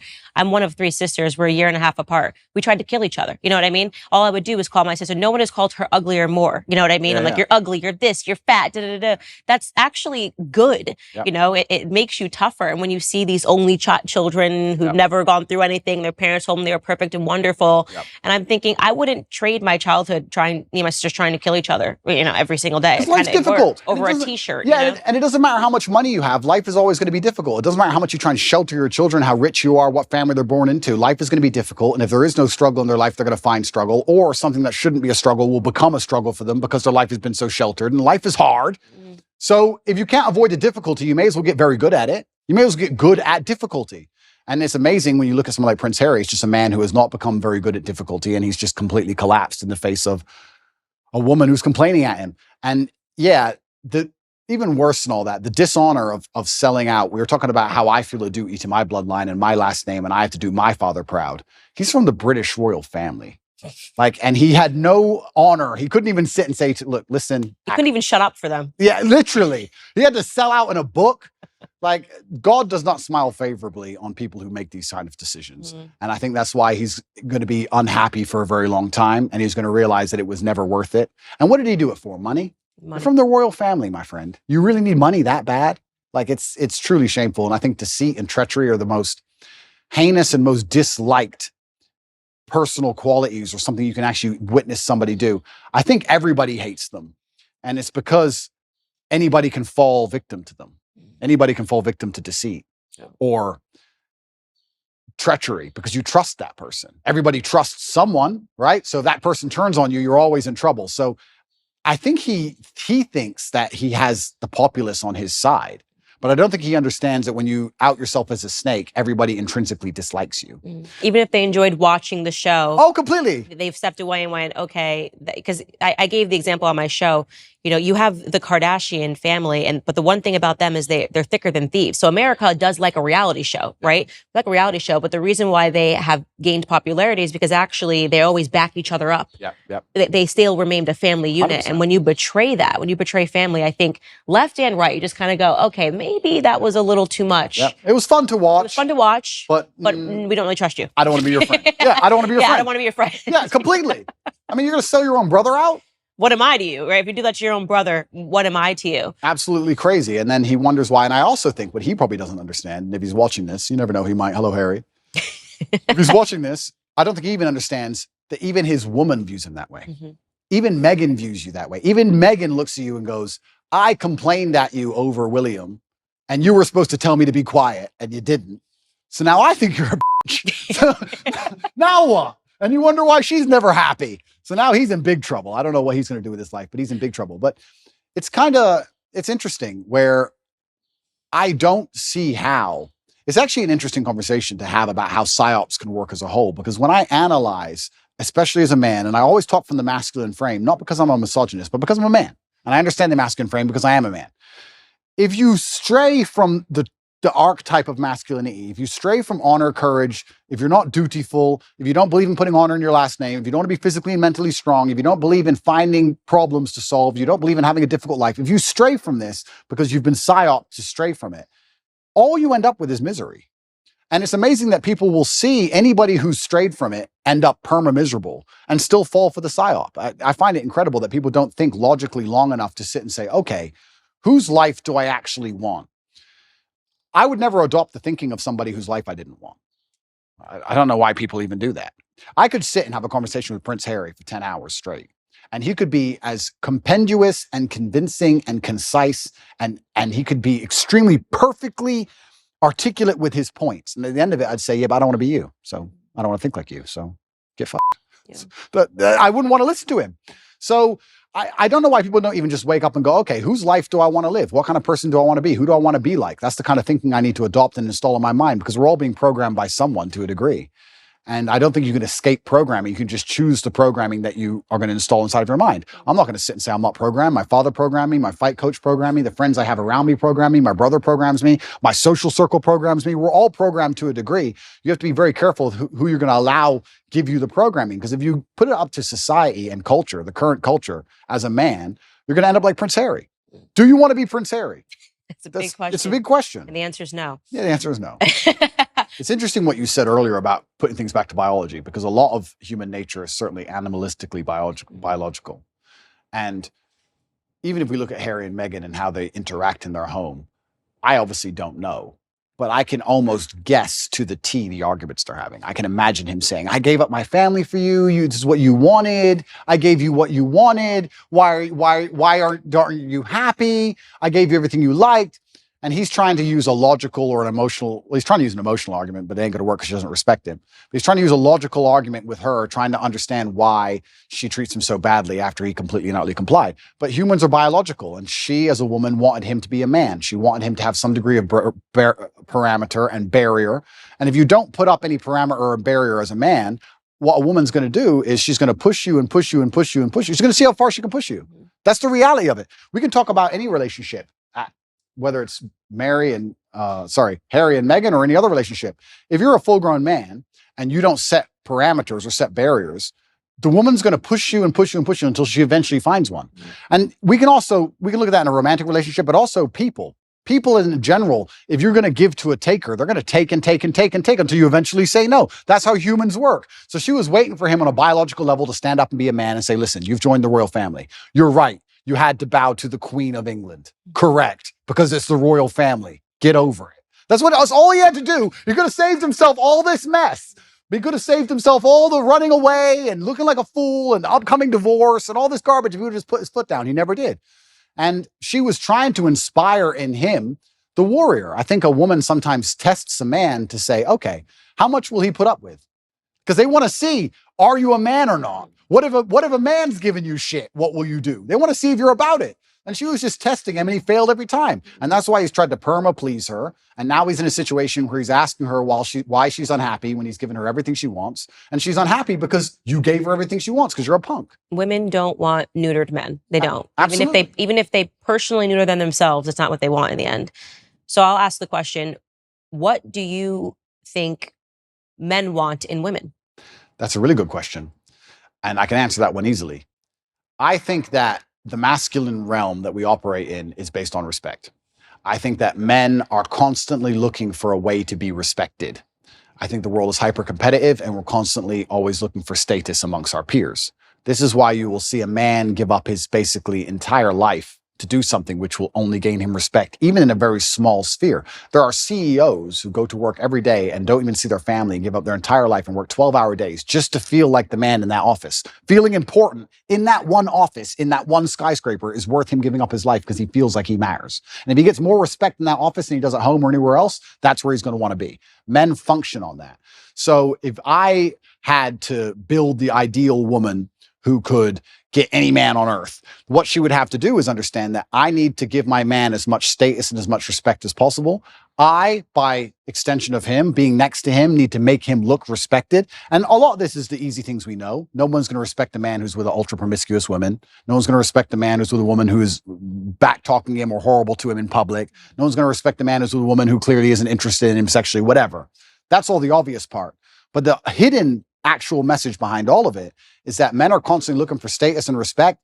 And a woman who makes her man feel respected, not only from her, but from his peers, is the kind of woman a man's never going to want to lose. Right. So if I had a woman and I came home with all 5 of my friends and she came in the house and came in the room, who's hungry? Anyone want any food?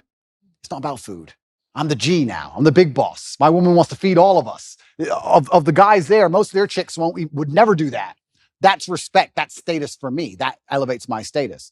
So I think as a woman, if you're watching this and you want to keep a man happy, you need to wake up and say, how can I improve the status of my man to his peers? How can I make him look more important to the world? And as long as you take that basic mental frame, you can extrapolate that out to anything. Your man is not going to feel high status and important if you've had a whole bunch of sexual partners, because you're promiscuous. So obviously that's no. He's not going to feel high status and important if you belittle him in front of his friends or you argue with him in front of his friends. He's not going to feel high status and important if you disagree with him on small, minor issues about, if he votes one way, just vote the same way. Like these voting's not a small thing, but these things make the man look in charge. It increases his status, and that's what he's most interested in a woman. So that's what men are looking for. That's the secret for the women who are out at home. They're going, men are hard to please. No, men are actually very simple to please. Make him feel important and make him look important. That's it. Since when did we decide to stop upholding free speech as a basic right? Obviously, everyone should have the right to express themselves freely. Sadly, the big tech monopoly has instead opted for silencing tactics and censorship. To fight back against big tech's control of the internet, I use ExpressVPN.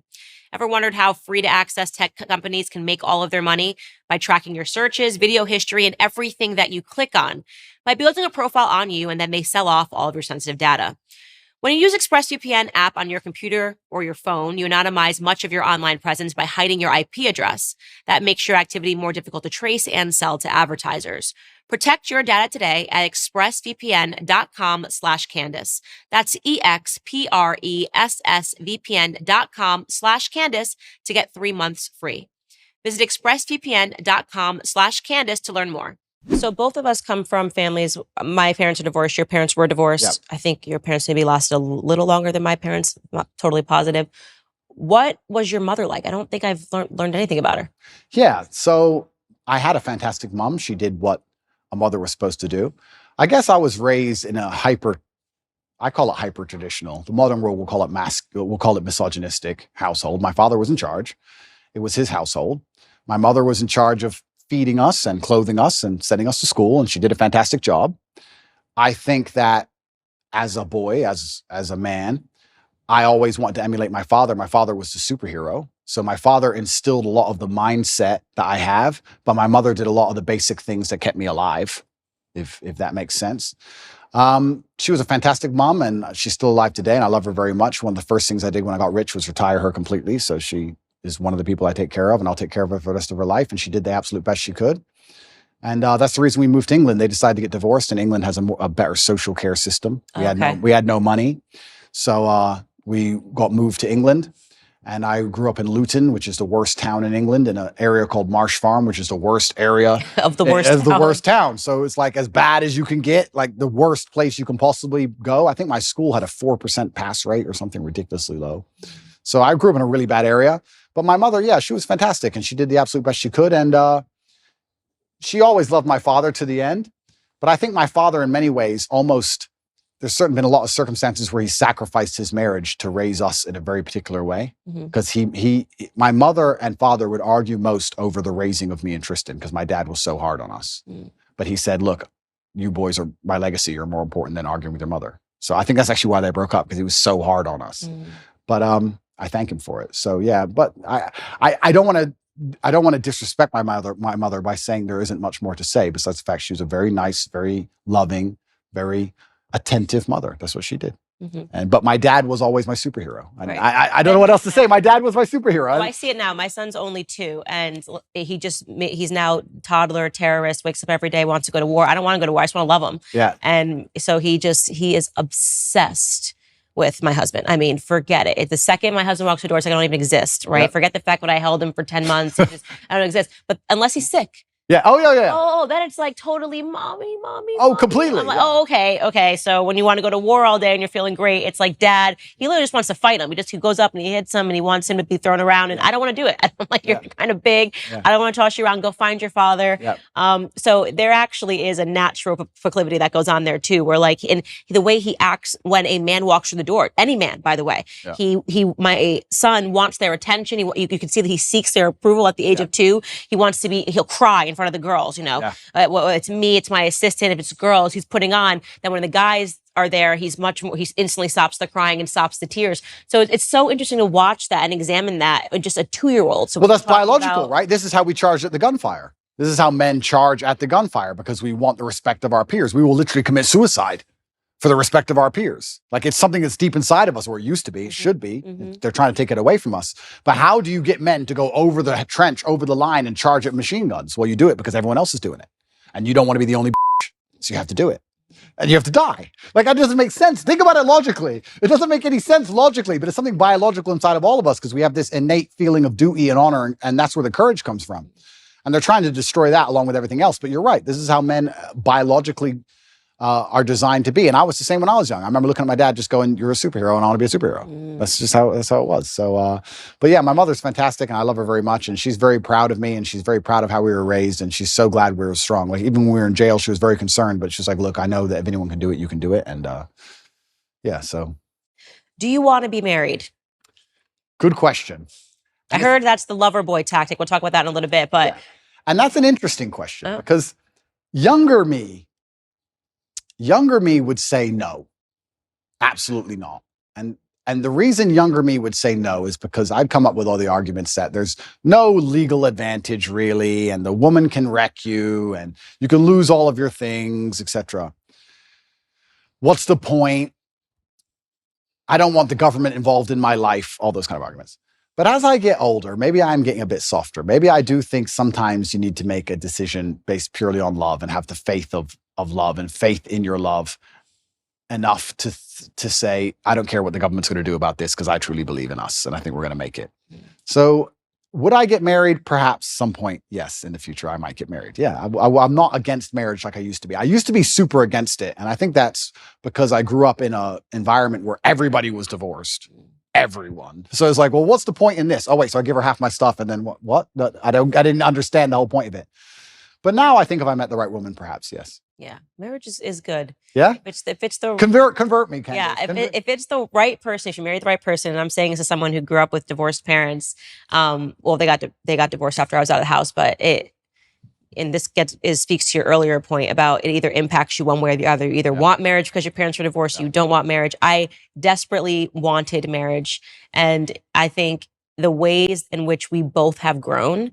And the confidence that it gives you. I think there is something about people are, how do you do what you do every day? Because you cannot impact. My life is so stable. The nucleus of our household is so stable.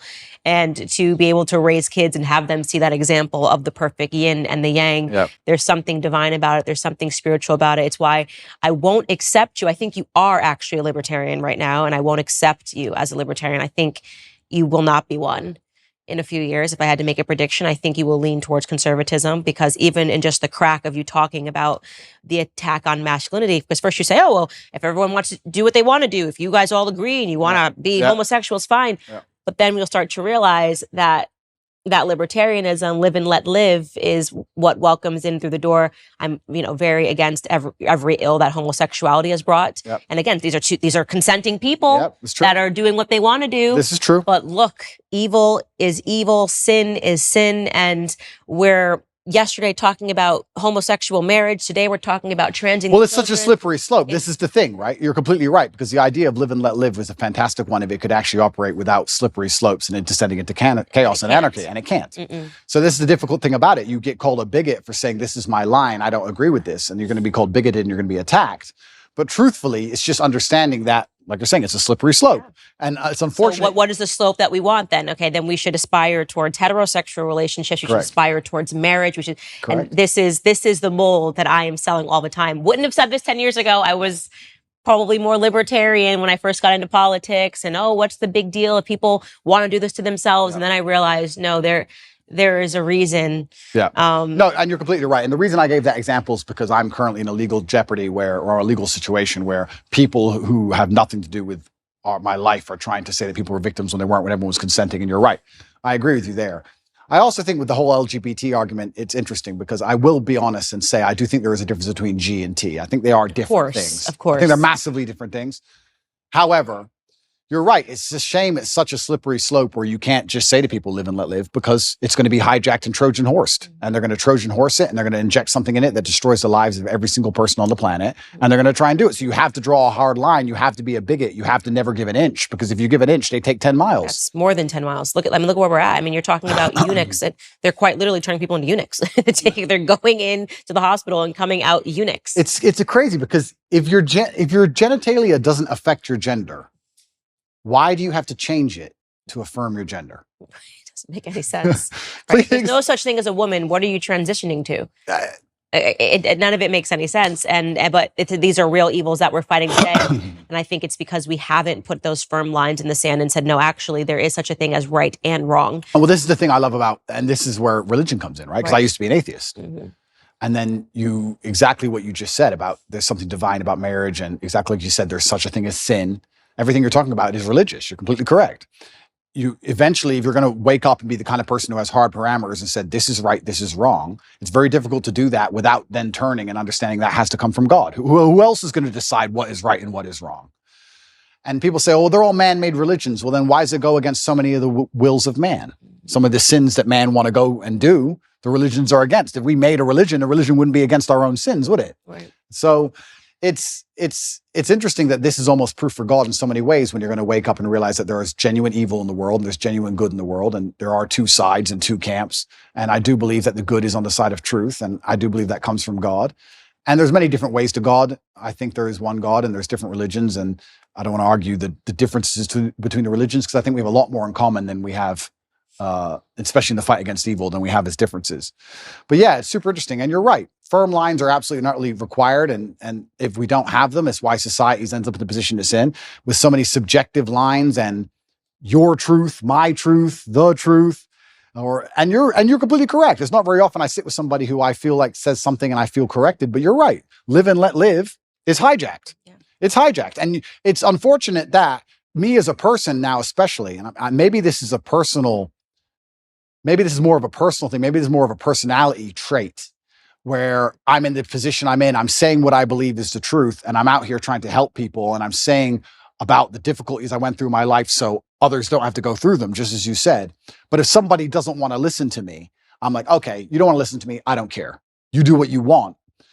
But that live and let live mind frame can be hijacked, because when I'm saying to people, okay, don't do what I want, or don't do what I believe to be good, don't do what God believes to be good, do what you want, I don't care. And then they get in a large enough group and they end up attacking morality. It redefines, normalcy. It redefines morality. And, I recently was sitting down having a conversation with a friend of mine, Brandon, and when I first got into politics, I wasn't so staunchly against homosexual marriage. I didn't speak out on certain things, abortion.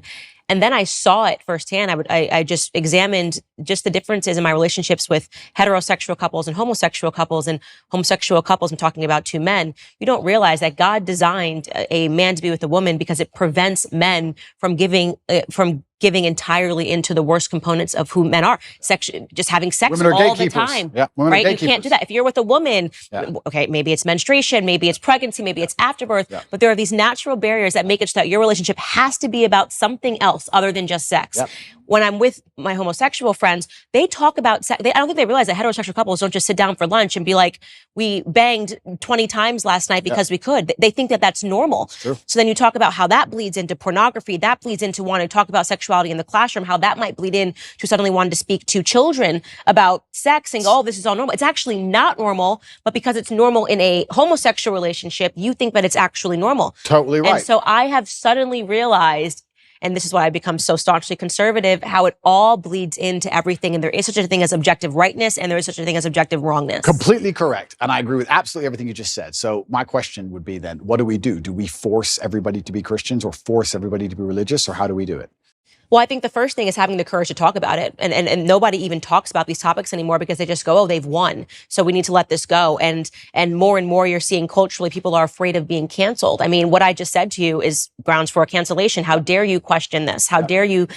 I even believe now, after seeing the ways in which society has made children believe that they're all trans. I went to university. I went to high school. I didn't graduate with a single trans person. Now you want me to believe 1 in 4 children suffers from identity issues? No, that's socialization. Completely. You place that on them. So is it such a far stretch to imagine that the same happened in the when homosexuality came to America, and then we popularized it and we put Ellen on TV and we gave Melissa Etheridge a platform, and suddenly pride parades were happening everywhere. Whereas you don't see this here. You don't see this here in Romania where we're sitting, because we haven't. This is the power of culture. This is the power of pop culture. When you make something, you have to go the other way. Completely. You need to normalize it. You need to say, actually, this is abnormal. Absolutely. And this is what normal is. And it's not both.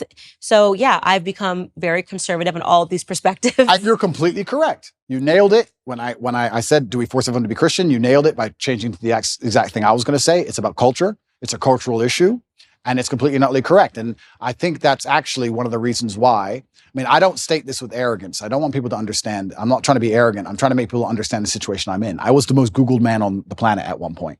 So I had a massive impact on the culture, and it was dragging in the complete opposite direction that the culture wants to move in. Mm-hmm. I'm dragging men in the complete opposite direction that the Satanists and the people who want to turn us all into slaves want us to go in.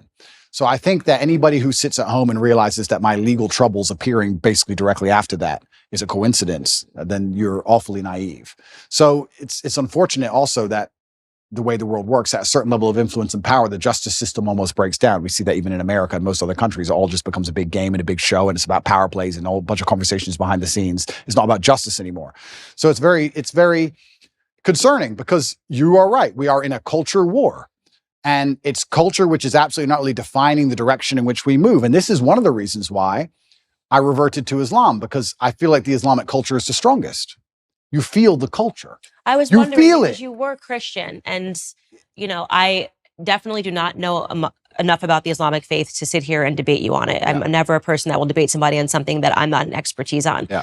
But I will say that I'm sad that you're not a Christian anymore, because I can sense, perhaps it's because you felt that Christians weren't doing a good job defending their beliefs. Yeah, I think that God should be feared. I believe that God should be feared. I fear God. Mm-hmm. It's one of the only things I fear. And I believe that also you see God to a degree, or you see religion, how you see yourself. And I see myself as a person of strong principles and strong morals. And I like to think of myself as the kind of person nobody really wants to cross, not because I'm a psycho, but because I'm a man of capability and I'm smart and I'm strong and nobody wants to make an enemy of me. So I feel like I find an affinity to a belief system which has very similar outlooks. And there's a whole bunch of other things I can say from the Quran and Islamic texts, etc. But to keep it very vague and very broad for people who are not Islamic, I felt God when I was in an Islamic country.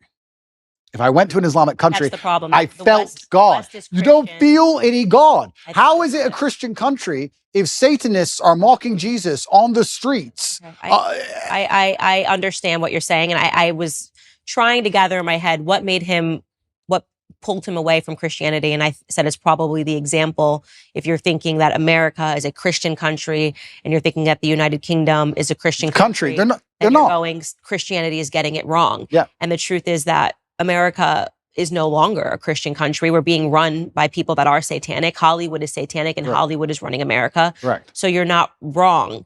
But I think that right now America is facing a spiritual battle. And for the first time in a very long time, Christians are starting to stand up and speak about our principles. I hope so. And I could have used you as a I know, Christian. but I have seen in California, I've seen Christians and Muslims get side by side when they were complaining about the LGBT I did teachings see in that schools, which is recently. fantastic. And I know what you're saying, and that is true, but it's almost like when I go to an Islamic country, I feel God around. You see it. You see it in the way the people are dressed. You see it in the fact that everyone's in a family. You see it in the fact that there's a mosque on every corner. It's in the air. And it's almost like when I'm in Dubai and I'm talking to my friends, my Islamic friends, and I explain to them the things you have to protect your child from in an American school. They literally think I'm lying. They're like, no, surely. Like, it's What about mind-bending to what them. about African countries that are Christian? Okay, so yeah, this is interesting. So yeah, they still are mind blown by the concept of what we're fighting in America. So America is unique. We shouldn't say that this is the right. blanket. You're right. They're right. There are Christian countries which still take Christianity. And they're like, what do you seriously. mean men can be women? Like, they think you're crazy. And we're in Romania, and Romania is a country which is Christian. very conservative and very And Christian. very Christian. And they don't buy into any of this garbage No, either. none of it. So this is absolutely not really true. It's unfair to say all Christian countries are like that. America is an exception, and not in a good way. Yeah, I think like the whole West is, unfortunately. The West is. I've said on my show the entire time. The West is falling. The fact that we're even having these debates is not good. Yeah, the West has fallen, and unfortunately, Russia, Yeah. Christian country. Yeah, absolutely, a very Christian country. So yeah, you are right, but I felt an affinity to Islam. I felt God in the air, and it's difficult for me to explain any other way. Okay, that's fair enough. I won't push you any further on that. All right, let's get to your case that's happening today. So, and why conservatives are screaming about it in America, and why they feel that Tucker didn't push you enough on this case. Push me. Okay, so first and foremost, one thing I want to clarify for people that are watching this is that there seems to be this understanding that you are being prosecuted, or you're being indicted rather, for human sex trafficking charges. I've read the indictment, and I do want to make it clear. The words human sex trafficking occur on the indictment, but then it makes it very clear that what they're referring to is they've kind of extended the term. It's not what we think about in America when you think of a bunch of children being put into a truck and taken over the border against their will. They're basically saying that if you trick a woman into coming into a country by using the lover boy method, then they consider that to be human sex trafficking. So the definition has definitely expanded over time. Well, it's also ridiculously misogynistic to believe that women can't make their own decisions on anything. So the whole thing about it is misogynistic. But yeah, you're correct. That's a very important distinction. Essentially what they're saying is we have a show in America called 90 Day Fiancé. That is the lover boy method, is women that then go over to the U.S. They're clearly coming for citizenship, but these women kind of get duped, and they sponsor these people. This would be the same vein of what they're trying to describe. I've read it myself, of what human sex trafficking can be, which is it's an a absolute woman reach. fell for you, fell in love, moved over here overseas, but it's only because you were very convincing. Yeah. That is the definition given in the indictment of what they're referring to. Correct. So I'll give a very quick rundown on the case. Everything from these old videos, old clips, my webcam company, things that happened 10 years ago have absolutely nothing to do with the criminal case. Absolutely zero. Anything you see from before 2021 has nothing to do with the case. The case against me is that from 2021, my brother and I, when we were already worth hundreds of millions of dollars and already successful and famous, created an organized criminal group. And our intention was to convince women to move to Romania to make TikTok videos so we could steal the TikTok money. And TikTok, and they mention OnlyFans. Correct. On the indictment page. And they say that you did this using the lover boy method. And it almost reads, what's interesting to me and why I was compelled by this case is just that because they tremendously changed it. When they were investigating you, we were told that there was a woman who went to the UN who escaped your grip, and that, you know, she said, I've been held captive. And then after they investigated, they came up with what it sounded like regurgitated Andrew Tate videos. The lover boy method, which is in one of your videos where you're talking about women. So it seems like during that time where they held you in the cell, perhaps the initial case that they fed to the media fell apart. Yeah, I believe what happened, and I have to be very careful what I say, but what I believe happened is in April of last year, Tristan and I had some visitors here from America who were only in the country for 5 days, made some very strange demands financially. When they were rejected, they called the American embassy and said they had been kidnapped. Those two women, we deem now to be professionals. One of them has accused 7 men of kidnapping in her life. And she's also lawyered up instantly from a left-wing NGO because she's currently being sued by us for false charges. And she seemed to be very well supported and funded. So I don't know if she was sent as an agent. We're not entirely sure. So there's a very interesting beginning to all of this in April. The Romanian authorities arrested us for precisely 2 hours and threw it out and knew it was all garbage from the beginning. The case remained open. Nobody understood why the case remained open. My lawyer made repeated requests to close the case. They wouldn't close the case, and it remained open and absolutely and utterly dormant. When I was canceled, when I was deleted across all social media and canceled and lost my bank accounts, my Uber account, my Stripe account, my Gmail, absolutely everything, literally within the same week, the case was picked back up, which is very strange. I was followed. They tried to find evidence of any kind of crime at all. They couldn't find any crimes whatsoever. They then raided my house for a second time with the intent of getting my electronics, which they got. They went through all of my electronics and they could find nothing of actual criminal intent. What they did find is my brother and I and our personal assistant, because at the time, if anyone who knows on the internet or has been around for a while will remember, my face was all over TikTok. You could not get rid of my face on TikTok. Me and my brother were explaining our strategy for how we got so big on TikTok to some friends of ours. They then said that we were forcing them to do the TikToks for our money, for our brand. They made this huge reach and said it's human trafficking because we're forcing women to make TikTok videos. Yeah, so that's the part that registered to me as strange. It started as a we were told it was kidnapping, which is it's very serious, that somebody fled to the U.S. embassy. This is the woman that you're talking about that you say you're alleging has also accused 7 other men. Alleging, it's literally now on Twitter. You can see the the complaint we filed against her. 7 men she is accused of kidnapping. She's done it with 7 different boyfriends who didn't buy her what she wanted. One of them killed himself. Okay, wow.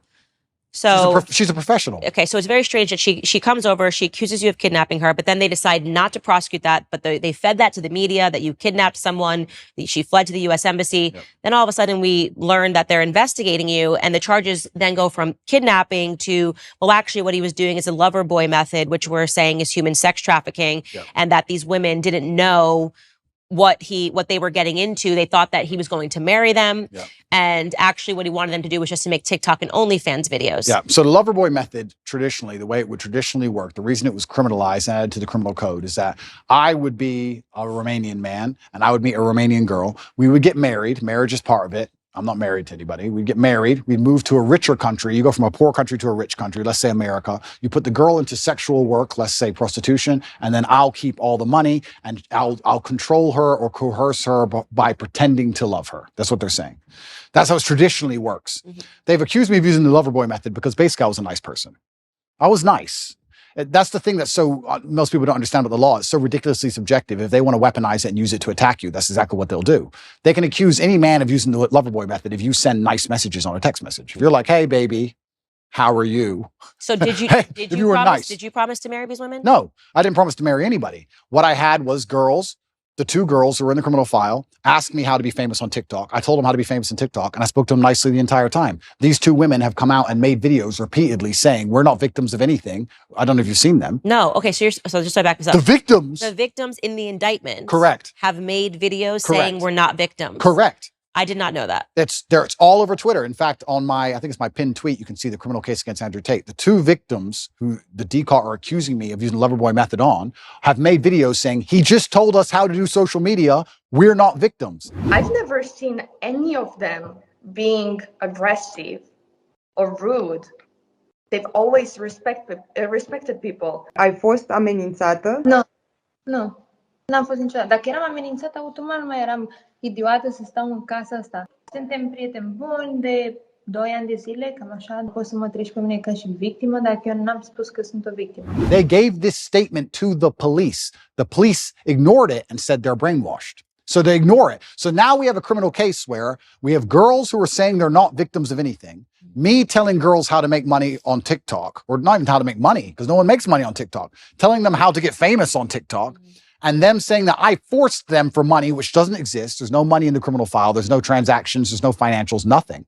The girls themselves have given statements in my defense. They're being thrown away so they can continue with this case saying that I've brainwashed the women. So now we have, imagine in court, my brother and I, and the two victims, all on the same side, saying, nobody's done anything wrong. We're all friends. We were talking about TikTok accounts. And then you have the state with no witnesses on its own saying, you're victims and you're bad and you're going to jail. So it seems like what they're doing then is this is where the content from 10 years ago is coming into play, where they're saying, well, look, they're conflating this now. So even though these charges are from, and I read the indictment again, 2021, but look at what he said 10 years ago, which somehow confirms what we're saying, and we don't have to listen to these women. On August 22nd, BRICS nations, that's Brazil, Russia, India, China, and South Africa, are expected to announce the launch of a new international super currency fully backed by gold or other commodities. This is part of their long-term plan to supplant the U.S. and the dollar as cornerstones of the global financial system. You can protect your IRA or 401k from fallout from this landmark announcement by diversifying with gold from Birch Gold. Historically, gold has been a safe haven in times of high uncertainty, which is right now. When currencies fail, gold is a safe haven. How much more time does the dollar have? We don't know. Protect your savings with gold. Birch Gold has an A+ rating with the Better Business Bureau, plus thousands of happy customers. So text Candace to 989898 and get your free info kit on gold. If a central bank digital currency becomes a reality, it will be nice to have some gold to depend on. Again, text Candace to 989898. So I do want you to contextualize this video that has been circulating on the internet of you talking about the lover boy method. So we'll take a look at that right now. Sure. You cannot get a girl to work for you having So the recruitment process is the same as the PhD course. You message them on Instagram. The PhD course is my recruitment system. I don't mention webcam until after I've had sex with the girl. If you're on dates and you're trying to mention it and shit, it just doesn't work. It puts them off. I'd never do that. That's disgusting. I'm not a whore. It's just not gonna work. You continue as normal, no mention of webcam. You the girl. After you the girl, you do the PhD test. If she passes the PhD test and she wants to be with you, then you start mentioning things like, yeah, but you know, you're always busy. You're always at work. You can come work for me. Okay, so first question, when was this video taken? Yeah, so this video is from 10 years ago, and this is me explaining how having a webcam company, it's actually a larger video as a whole. I'm explaining how having a webcam company can affect your relationships and how it affects your dating life. It also explains the fact that one of the girls I was dating at the time was working on webcam at the time. And it's explaining my general, overall, explains my life and how things are affected owning a pornography company, because obviously a lot of women will be put off by that. It doesn't explain, it doesn't say, I'd be very careful how I answer this question because I'm currently under an investigation, right? So I'd be very careful how I answer it. People are trying to chop it up and say that it says I am using the lover boy method to somehow convince women to do things they didn't want to do. This is obviously not the case, and none of this is in the case file for a reason because it doesn't exist and none of these women are upset. But this is simply me explaining, it's actually a dating course I made a long time ago, and I'm a little bit embarrassed about it, to be honest with you, because it was 10 years ago and I was talking about women and dating and things in a way that I wouldn't talk about them anymore. Right. So yeah, you look very young in the video. I'm super young, and I'm talking about, hey, when you sleep with this girl or you meet that girl or you meet this girl on Instagram, and I have a webcam company. I don't tell them I have a webcam company. And I just think all of that's kind of crass and it's below me. And I don't really like talking about it. And it's amazing how things change as you mature and you get older. But once again, I was a much younger man. I think if you were to take any 24-year-old and look at the stuff he puts on the internet, some of it's going to be stupid. And I think if you look at anybody who made things 10 years ago, some of it's going to be stupid. It's absolutely not criminal in any regard. There's nothing criminal about it. It has no bearing or any interest in the current case.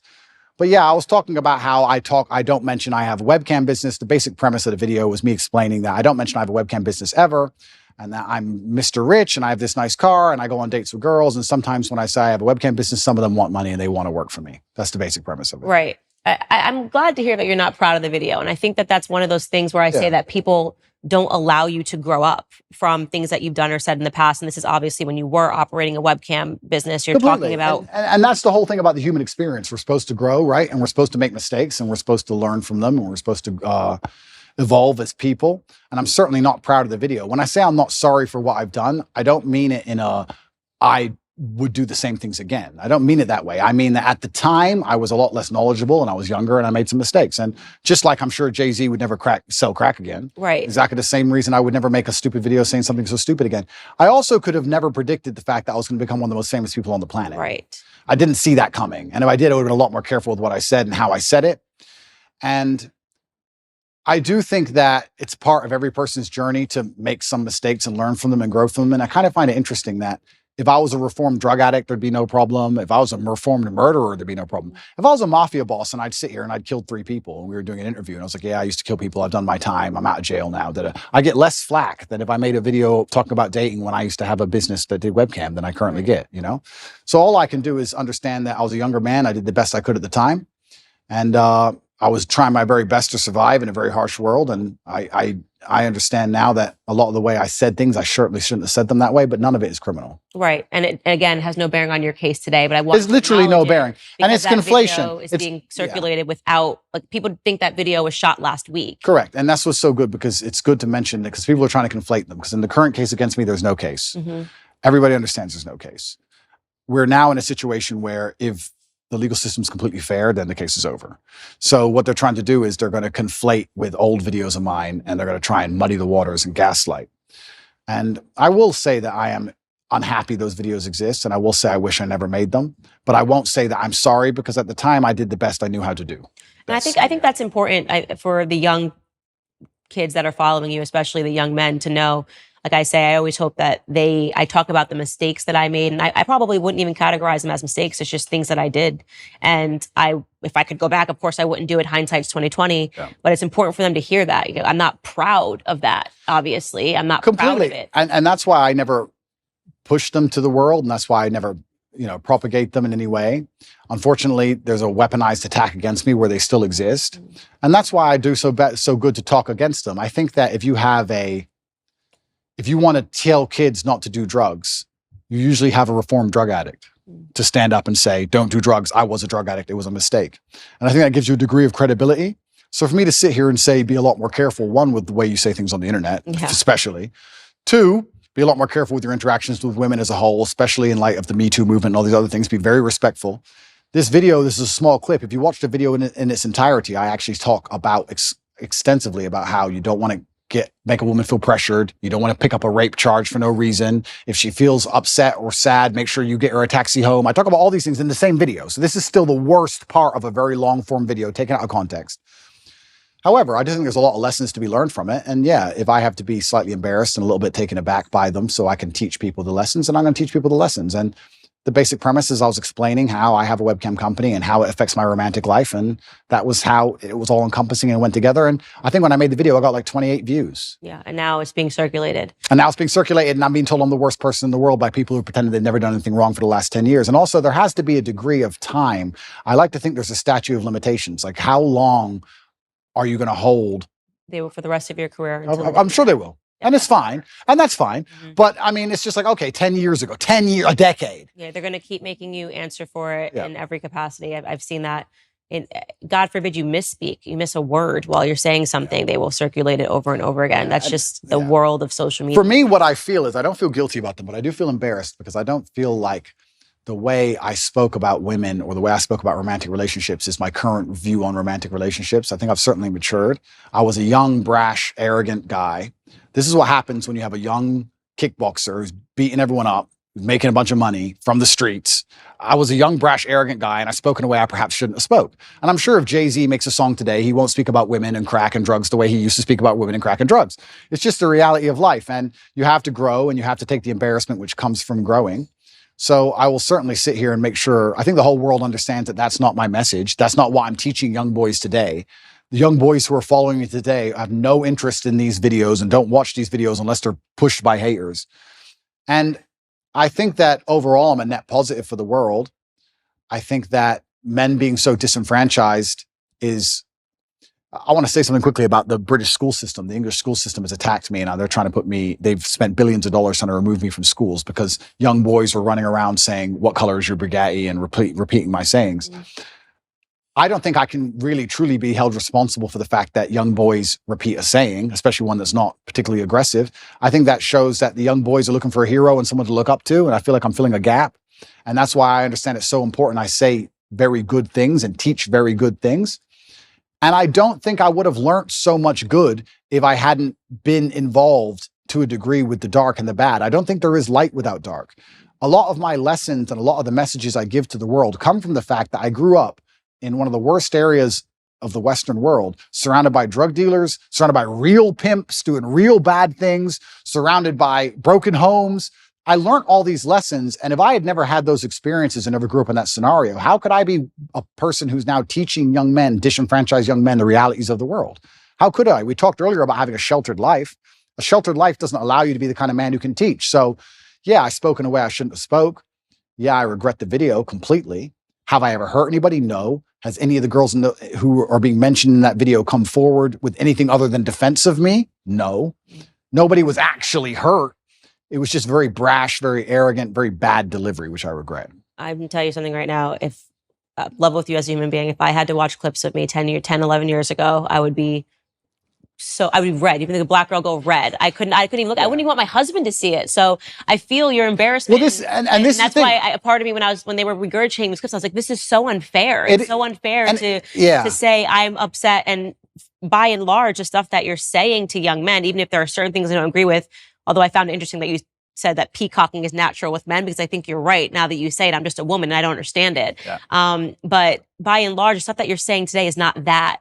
And so I think it's really, you got to be really careful if you're convicting somebody on who they were a decade ago. Completely. And it's reformed drug addicts that will tell you not to do drugs, and it's reformed alcoholics that will tell you not to drink alcohol. Yeah. And I lived a life. I'm not going to sit here and try and, I think part of the reason actually, and it is part of my image, Top G is the name for any of the adults who are watching it. Top G is what they call me, my nickname. But part of it is the fact that I grew up in a bad area. I can fight. I have this money. I'm in this big compound in Romania with armed guards. And there's that degree of it. There's that nastiness and there's that rough to the edge, which makes my message so interesting for the young boys to watch. But that's because I came from a very rough life.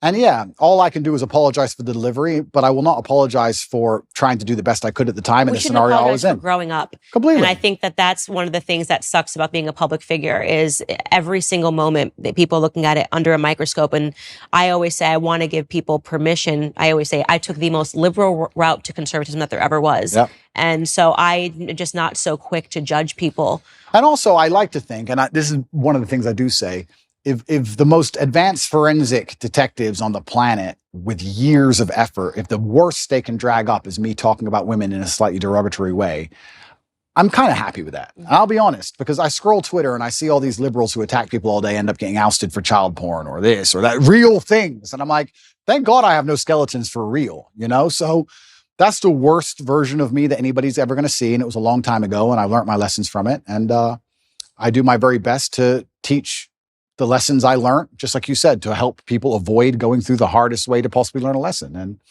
that's the reality of it. But that has no bearing on my current case. And I think that's what the confusion in my case is currently. People think that my case has something to do with that, even though they're completely unrelated events. Right. And that's what I'm trying to clarify in talking to you, because I've realized that there's a lot of conflating going on. And a lot of it is because America, I feel, is just now being sort of introduced to you, whereas in the UK, you've been around for a while. And there was one, and I'm only familiar with your UK brand because of my husband. So I know that you've been big in the UK circuit for a very long time.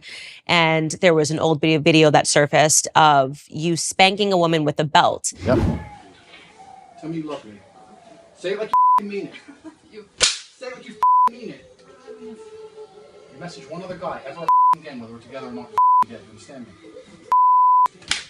This obviously has made it through the UK media for years. And I know what that is based on my understanding of what happened with Big Brother when you were on Big Brother. But Americans are just seeing this video in a long montage of awful Andrew Tate videos. So I want you to explain to them what that was. Sure. And again, this is another example of when the woman has already spoken out and clarified that this was not her being abused, but Absolutely. Yeah. The woman's already come forward instantly after the video. She came forward and made a video and said, look, this is between me and Andrew, and he never hurt me, and I love him very much. And this is something that personal that happened in the bedroom. Hello, everyone. I just wanted to say something about the video that's been released recently about me and my ex-boyfriend, Andrew Tate. Andrew is my still great friend. What you guys saw on the video, it's just what we used to do. It was just pure game. He's a great guy. He would never hurt anyone. Unless he's fighting. And I just wanted to let you know that this is a huge misunderstanding, because I heard he got kicked out from the house because of it, which I found very unfair. It's because it was just pure game. It's just what we used to do. And it's actually interesting because when I got arrested, even recently, even though me and her are no longer together, she was also doing videos in my defense. She made a very recent video a few months ago saying, once again, very nice things about me. He is not a human trafficker. He would never rape anybody, and he would certainly never ever human traffic anyone either, including his brother. They would never do such thing. I am just so shocked, and I'm so fed up with all of these lies. And you're right about public life, having your dirty laundry or your life thrown out there to the world. It is kind of interesting. And it's interesting how fast people throw stones, because I know how clean my life is compared to most people's lives. And I know that just from conversations I've had at dinner tables. I know from just dinner table conversations. You talked earlier about dinner table conversation people have in couples, etc. I've been sitting around in very private rooms with very rich people, and I've been in very important places and also some very low places. And I've heard people talk, and I'm like, if your life was on display like my life was on display, it would be a real circus. I mean, imagine you could be the son of a president. Imagine if their life was on display, and you could find out some really interesting things. So me personally, yeah, these things are the same old regurgitated things from 10 years ago that have been previously explained. That was also, I was going to say, can you date that video? When that video I must have been, how old was I? 2015, maybe 2014, okay. A long time ago. Right. And I think the best defense for all of these things, personally, I don't think that anybody should take my word for it. I think the best defense for all of these things are the voices of the woman directly involved. Right. We say, believe all women, right? That's what we say, isn't it? Okay, well, you don't have to listen to a word I say or believe a word I say. If you think I've done something wrong to a woman and the woman stands up and goes, no, I love him, that's garbage, then that should be the end of the issue, I believe. Maybe I'm getting libertarian again. But no, I mean, I very much agree with it. And this kind of gets into, gosh, what is the name of the guy in Hollywood that he just went under Me Too and Hammer something? Yeah, Army Hammer. Yeah. Right. And this is another person I defended on my show. He was in consensual relationships. BDSM was his thing. He was very clear that it was his thing. The girls were okay with it. Maybe because he was a Hollywood star, but he never lied. He never coerced. He never confused. And then suddenly one of these women decides to speak out against him. Now they've just cleared him of all charges. And I sort of have the perspective that if they were doing this in a consensual relationship, irrespective of how I might examine it and say, I would never do this in a consensual relationship, you can't then turn him into a rapist. Well, this is the thing. I don't think many people understand, especially the men who are vilifying me and attacking me and anyone who's upset by me, understand that first they come for me and then they're going to come for you. They come for any man that they don't like. And the way they do it is this is the weapon. They sit and go, okay, let's take some kind of sexual crime because it's heinous and it damages their name. And then because it's subjective, right? You say rape, you're right. Rape traditionally was grab a woman off the street and hurt her. Well, he didn't do that, but he did have a consensual relationship for years. And then now his girlfriend can be convinced to turn on him for a paycheck because the media will hype her up, make her famous, and pay her a wage. Now he's a rapist. Or even by more crazy extension, let's look at the Loverboy method. We have a man here who has spoken to a woman in a very nice, polite, kind way, has never even had a BDSM relationship with her, hasn't hurt her, hasn't hit her, only spoke to her nicely. She is saying he is nice. She is saying he did nothing. Okay, she's brainwashed and he used Loverboy. You can't even be nice anymore. You can't even be, if the government want to put you in jail for sexual crime, you can be a man with a woman, speak to her with absolute respect. She can love you with all her heart and say he has never hurt me, and you are still a criminal. Right. Right. Think of the mind bending. It's crazy. As a man, you're not safe. You're not safe. If they want to get you, they're going to get you, and they're going to use this avenue because this is the most heinous possible crime you can be accused of. The process itself is the punishment. Let's look at what's happened to me. All those months of investigation. During all those months of investigation, there are pages and pages of files Everything I did, everywhere I went, they were looking for me to break a law. I don't break laws. If I had even sped in a car, if I had littered, if I had done anything, it would all be in the case file. So they're spying on my entire life trying to find a crime. They can't find one. Then they go through my entire personal life, which is now all over the internet, leak it all over the internet. So you go through the embarrassment. Then they seize all your money. $15 million have taken of my money. Then I went to jail for 3 months. Now I'm on house arrest. By the time I'm found innocent, I've been punished. The process is the punishment. The process is the embarrassment. The process is teaching you a lesson. So it's not even about innocent and guilty. I don't think most people at home understand that if they want to hurt you, if you get to a level of influence where powerful people go, we have to damage this guy's name, we're going to accuse him of a sexual crime. It doesn't matter if you can prove yourself innocent 3 years from the point they accuse you, because you've already been wrecked. That's the entire goal of it, right? So now we're living here. I'm sitting here as a person who's accused of a crime. The victims are on my side. There's no one against me but the state. I've done nothing wrong. There's these Twitter detectives, Twitter internet detectives, who know who funds them, trying their very best to prove me guilty for no reason by taking old videos and conflating the issue and trying to make it complicated when it doesn't need to be. And I just sit here and think... They are complicating the issue. I very much agree with you on that. I think that the goal of digging up these old videos was to say, well, that this somehow legitimatizes the case against him in Romania. Yeah. And that's just not true, right? You can say... You even said it. You're not proud of these videos. You can say, I think Andrew Tate is immoral. I think the things that he said here are not principled. They're trying to say that because of things that you said 10 years ago, you shouldn't have a platform to speak to young men today. It's just too much conflation. I made pro-atheist videos back then, and I'm very embarrassed of those. Right. I'm extremely embarrassed of the videos. I would sit and say, God is not real. In fact, I'm more embarrassed of those videos than any other video. Wow. And I would sit there, and now I'm devout to my religion. So I would sit there and try and talk about how God wasn't real, and I thought I was smart. And now I watch it and think I was an idiot. And I like to think of myself as a pretty wise person. I wouldn't have a platform if I wasn't wise. And I'm 36 years old. But at 25, I was a dummy. And I think that any 36-year-old, if you were to ask him, were you a dummy at 25? I feel like young men especially take a little longer to completely, you're full of testosterone. I was making money. I had a Lambo. I was fighting. I was beating everyone to pieces. I had a few hot girlfriends. I thought I was Mr. Hotshot. Yeah. Like, is that the worst thing in the world? Like, who isn't? Right? So, yeah, it's very interesting that they're going to attack me with these forever, and that's fine. I do believe, however, that Allah is the best of planners. And I am, in many ways, I wouldn't say happy, but I feel like this whole criminal investigation is going to be a fantastic end to all of this once I'm found innocent. Right. I believe. And I do believe I'll be found innocent. I've seen all of the case against me, and there is no case. And it's very difficult to put somebody in jail when there's nobody saying he did anything wrong.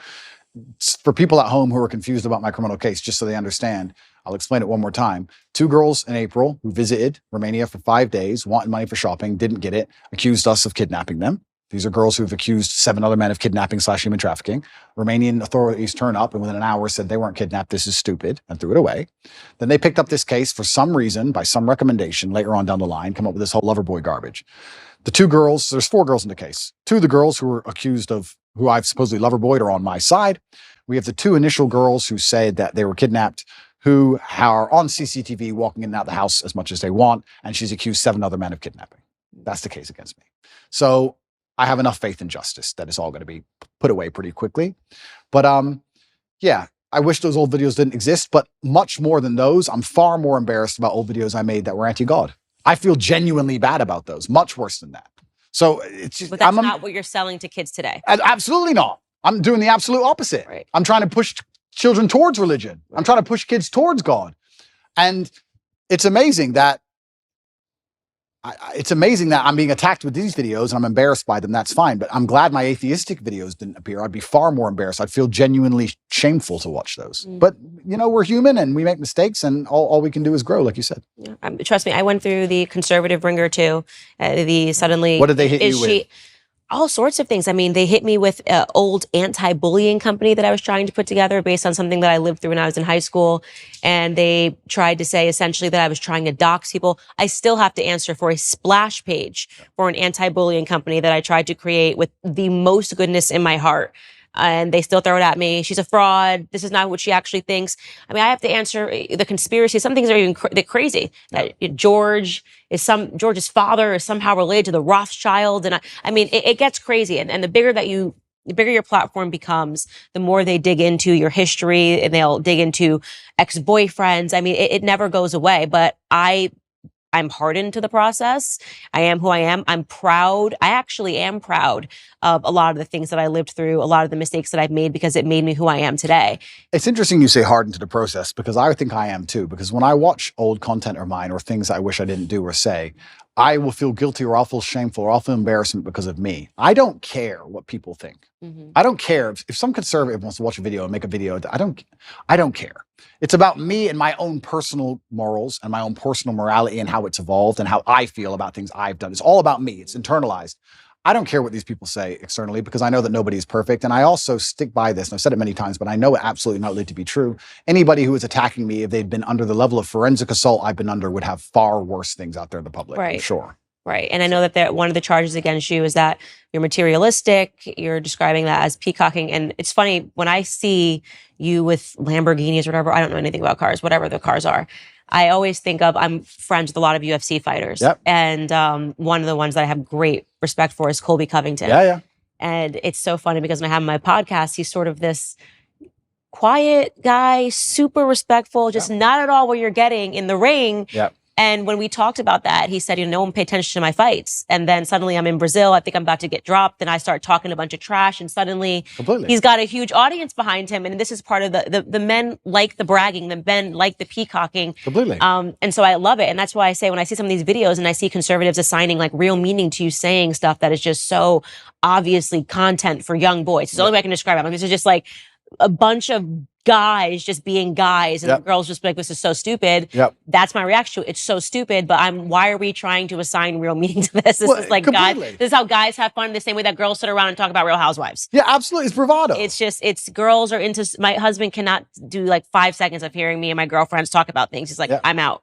And this is what, when him and his guys are together and he's like, they're fishing and the first catch, you got to bite the head off. I'm like, that is so stupid, so ridiculous. Why are you biting a head off of a fish? But it's just boys being boys and girls being girls. And so I think that people should not assign, like, I mean, I've seen really stupid videos of you and they're trying to really assess these videos as if this is like, I'm like, this is just what I call posting. They're taking and now you see Colby, he's got these hot girls in bikinis, he's behind cars on his thing, and I think it's hilarious and I think it's funny because I get it. It's not for me.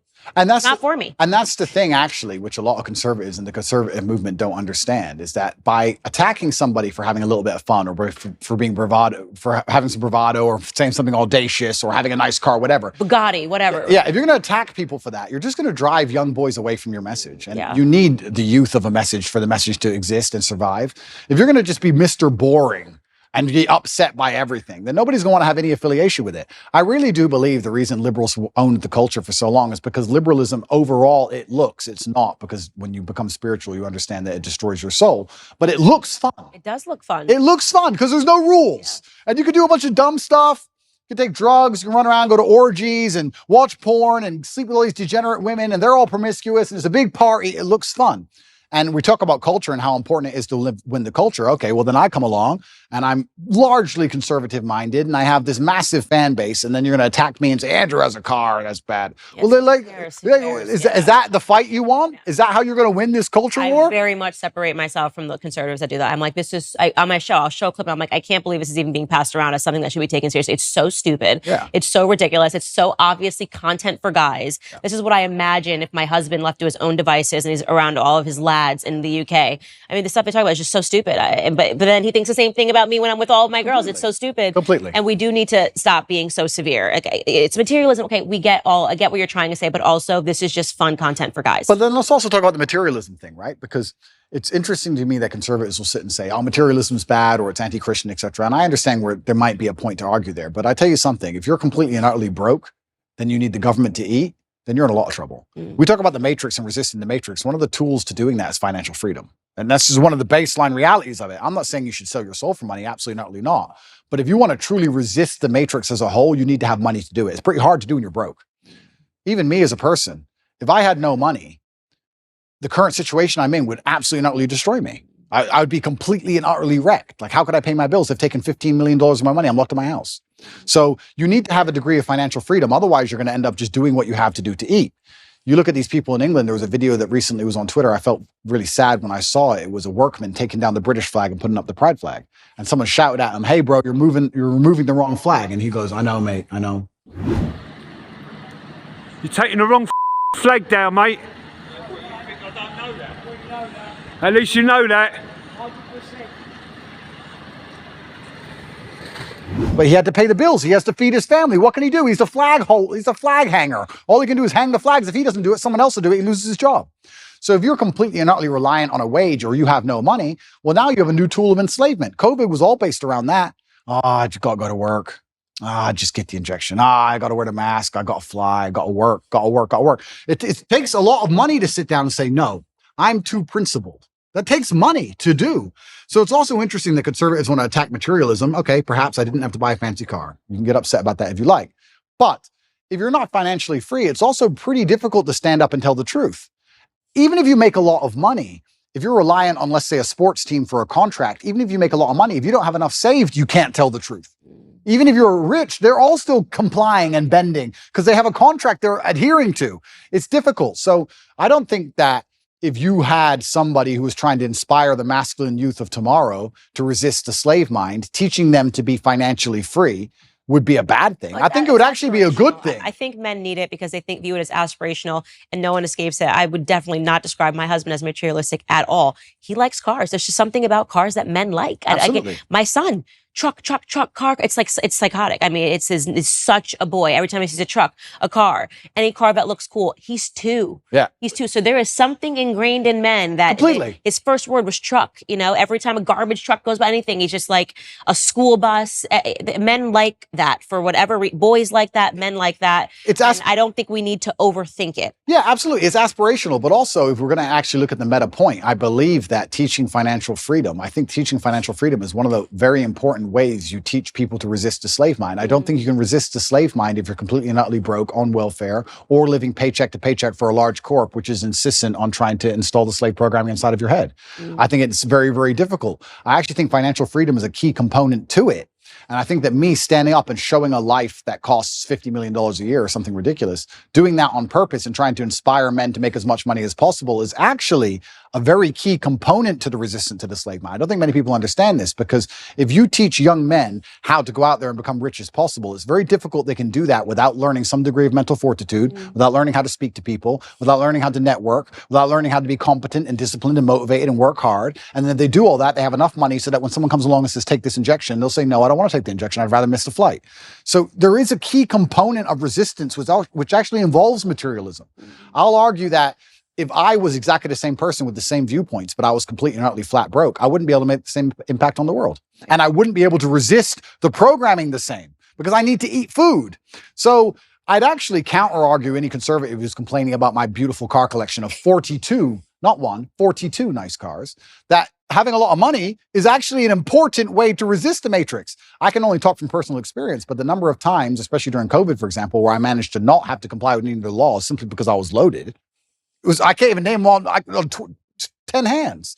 So materialism is important. I think we should be teaching, especially the young boys, especially people who understand, who want to live in a very rational world, who want to live in a world which is based on common sense and dignity and honor and respect and all the things we're trying to teach through conservatism, is that if they don't have a degree of financial stability or financial independence, they're going to end up getting wrecked anyway. They're going to work for Woke Corp. And Woke Corp's going to change its Twitter picture or X picture, whatever it's called now, to a pride flag, and they're going to be screwed anyway. So you have to be teaching to a degree financial independence. I don't know why that's seen as a bad thing. I'd actually really like to argue that point with who was complaining about my car? I think who was complaining about one of my 42 cars? I think it was a packaged, this video and kind of showing that you're not actually good for young men. And they wonder why they lose the culture war. Imagine sitting there telling young men, don't have a nice car like him, don't be fun like him, don't do that. Like, what planet are you people on? No wonder. Just have a sense of humor. Like, I think Colby Covington's Instagram is hilarious. Completely. I know this is not how he lives. First off, to be an MMA fighter, his whole life is diet, extra. I mean, he's beating his body every day. He doesn't really have time to be going to the strip club. And, but I get the brand. I think it's hysterical. He's actually a really wonderful human being. And I'm happy that I'm not so serious that I don't see the humor in this. And boys love it. They do. They do love it.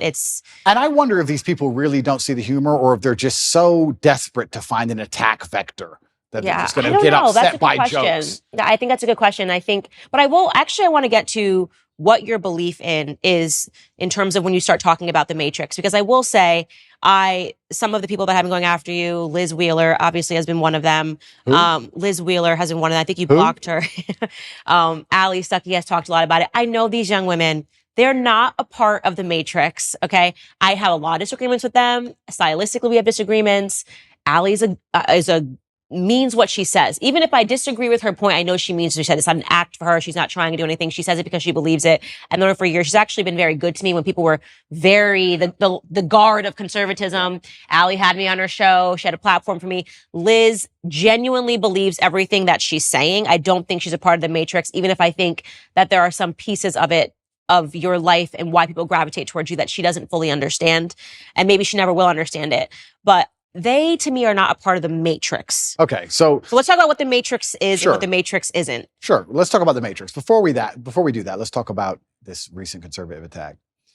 I want to make it clear that I don't watch basically any of the attack videos made on me. I'm busy and I'm very happy with my life, and I don't allow attacks on my psyche. If somebody makes a video that attacks me, I don't watch it. I don't watch it because I don't want to watch it because I don't care. I don't watch them either. I don't care. Yeah. And I don't say this to insult Liz or anyone else. I don't know them enough or respect them enough to give a shit what they made or what they say. I don't care. So I can't talk about the specifics of what she said because I don't know what she said because I didn't watch it. However, I don't believe it was well-intentioned. I think that there is certainly a degree of jealousy that came with my massive influence in the number of views I got on the Tucker Carlson show. I think that the fact that 10-year-old videos, which have been debunked 30 times, are now coming up again is not well-intentioned at all. But I can't be entirely sure of that. So I can't comment specifically on their attacks because I haven't watched their attacks. I think they're seeing those videos for the first time. That's why I said I'm trying to bridge the gap between, I only knew about those videos for a long time because I've been paying attention to your UK career. Yeah. I don't believe these people have been. I think the first time they were introduced to you was on Tucker Carlson's interview. Yeah. If I'm guessing, I have not spoken to them, but so they're just seeing this. Then somebody starts circulating old clips and they are like, oh my God, this person, this must be true. Again, guessing, have not spoken to them about you at all. Got it. Well, it's up to them to come to their own conclusions about me. I'll live my life and I'll continue to live my fantastic life and I'll be the best person I can be, and they can come to their own conclusions. They can make videos in support of me or attacking me for the rest of human time. I'm not going to watch any of it. I'm not interested. Right. So that's those two. But in regards to the Matrix as a whole, the Matrix, I believe, and I use the term The Matrix from the movie because I think it perfectly describes the world we're in today. I believe we're living in a false reality which is projected inside of our minds and it's designed to distract us long enough for our bodies to be abused. In the movie, it's for body heat. In the real world, perhaps it's for some physical labor. But I believe that we're not living in a real version of reality. I believe there are gatekeepers on the truth, the agents, who try their very best to keep us asleep. And I think the end goal is to keep us distracted long enough for our body to be utilized and then for us to die. Who is the Matrix and what is the Matrix as a whole? I have to be very careful what I say, and I don't want to get in too much trouble. But I think anybody who is perspicacious enough to understand how the world works understands that the media machine is trying very hard to keep us convinced of certain ideas and also to keep us arguing about very unimportant ideas. So people behind the media machine who decide what goes on the news can do whatever they want to do. Mm-hmm. And the things they do usually have dire consequences to all of our lives. Right. So I would say that the Matrix as a whole is the media machine from the projection point of view, and that the people who control the media try very hard to make sure they have ultimate control over all governments and all important decisions on the planet. I agree. I totally agree. Welcome to the conspiracy. Welcome to the conspiracy. Don't listen to my podcast. I'm in on like CIA documents, like showing people it's not a conspiracy. These are declassified CIA documents. These are things that they actually did and that nobody pays attention to because it happened 60 years ago, but it's been declassified. All the operations that they had, putting actual journalists under CIA pay. I mean, it's crazy. Following the death of JFK, why did they do that? Why did they suddenly feel it was necessary to have journalists on payroll following the death of a president? Yeah. Who there were a lot of questions surrounding his death. So you've got the right audience with me in terms of that. I think the media is the enemy of the American people. Yeah. That is why I liked Trump calling that out right away, talking about fake news. What I don't understand is why anybody listens to anything they say. I know it is because they've been caught lying so many times. Mm-hmm. Is it just because they lie on repeat over and over again to the point where people just accept it? Is it because it's cowardice and accepting that these people constantly lie to you makes you adopt a worldview, which is scary because you have to now think for yourself? I'm not sure what it is, but how after, especially the last 5 to 6 years, can you believe a word these people say to you? Well, because if they say it enough, it becomes true. And they've been able to show that if you say something over and over again to someone, they will accept it as a truth. And that was another declassified CIA experiment. It was super interesting. They put a bunch of people in the room. So let's say there's 20 people in a room, right? And 19 of them are agents, and one of them is actually the person they're testing. And they show you a picture of what is clearly a banana. Yeah. And they go around the room. The last person they get to is the one that's being experimented on. Everyone else is an agent.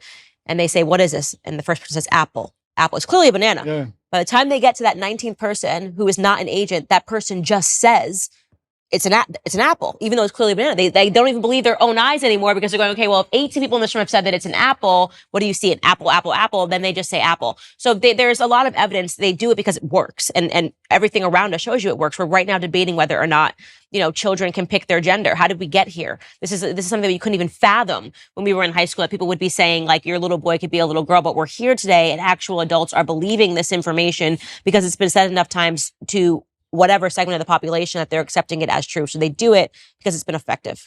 And that's why God is so important, because God is a hard line that you cannot be crossed, right? That's why you will not be libertarian. That's why I'll not be libertarian. You will not be libertarian. That's right. No, but if you yeah, it's true. Because if you have faith, then there's rights and wrongs. Like you said earlier, there's sin and there's good, and there's a line that can't be crossed, and the psyop is very difficult to penetrate. And that's why in the Islamic world, for example, we have very little of these problems because it's haram. Problem solved. Haram. Next. But yeah, it's certainly scary, and I don't think people understand how evil absolute power will make a person. I don't think people understand how petty and how vindictive and how degenerate absolute power will make people. I think there's a degree of naivety in the population when you talk about the Matrix and the people who are behind the media, and they believe these people might be powerful people or rich people, but not necessarily bad people. But unfortunately, I don't think they really truly understand the reality. I had a theory that I was arguing with somebody with, and I keep using COVID because it's a perfect example of the psyop. Everybody who once believed in COVID now no longer believes, mostly all of them, which I find actually remarkable. Because when I talk about COVID now, in front of 20 people, everyone's like, yeah, man, that was garbage. But during COVID, I couldn't find a single person who wouldn't wear the mask. I was like, oh, I'm by myself. I got arrested in Germany. Me and Tristan got arrested, surrounded by mask wearers in handcuffs. I'm like, what the? And I guarantee if I was standing in front of those people now, they'd all be like, yeah, COVID was stupid. So it's amazing how people want to flip and forget reality. So I use COVID because people were fully psyoped, and now they're not psyoped. And I'm trying to wake you people up to understand something about how garbage it all is.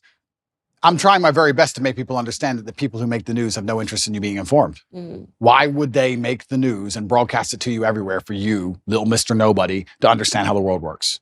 Why would they care about you knowing anything that's important ever? You're not a slave if you're knowledgeable. And that's why I always say, go back to when we had physical slavery in America. A requirement to maintain that was ensuring that slaves didn't learn how to read. That was part of the slave code. They weren't allowed to learn how to read. And if you were caught teaching a slave how to read, you too, as a master, would fall victim, right? And that it was so important for them because they know that an educated mind can't be enslaved. Absolutely. So the goal of the mainstream media is to keep people stupid. And it is why I think that despite the fact that you admittedly say that you are not a conservative, and despite the fact that I don't think you're overtly political, none of that really matters.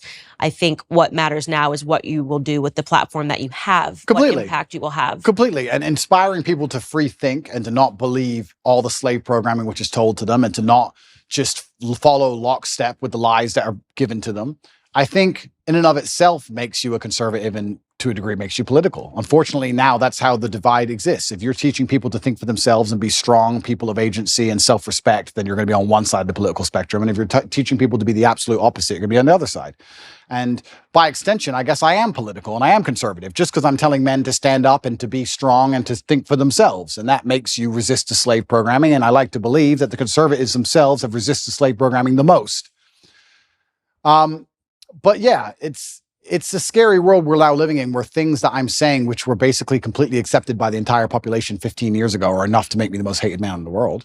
But isn't that crazy? I think the things I'm saying are things that were widely accepted for a very long period of human time. I think they're the things that are still widely accepted in most of the world today. I think it's the decadence of the West that allow us to pretend these ideas and these realities don't exist.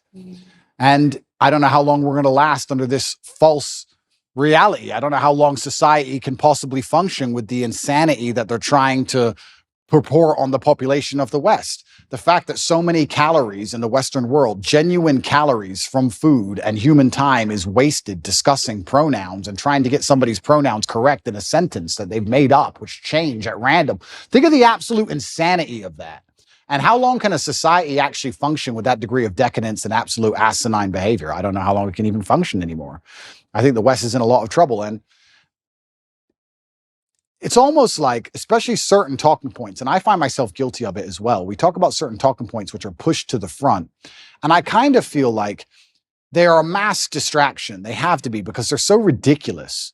But the problem is, there's a certain percentage of the population that genuinely believe them. I would love to live in a world where they try and push the idea that a man is a woman, or that a man can change to a woman and then compete in women's sports without an advantage. I would love for them to try and push that idea and for everybody to go, this is stupid. Next. No.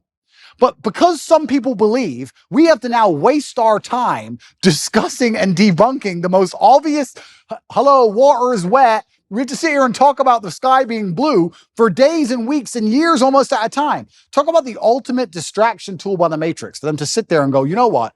Let's come up with some absolute garbage and let's throw it to the front. And the smart people will fight against it, but enough dummies will disagree with it. And that will keep them distracted while we do something that matters. And I even find myself falling victim to it, because it's so necessary, because a certain subsect of the population is so dumb that they believe it. If people were all just a little bit less receptive to the slave programming, everyone would stand up and say, no, you're going to try harder than that next. And we could discuss something that actually matters.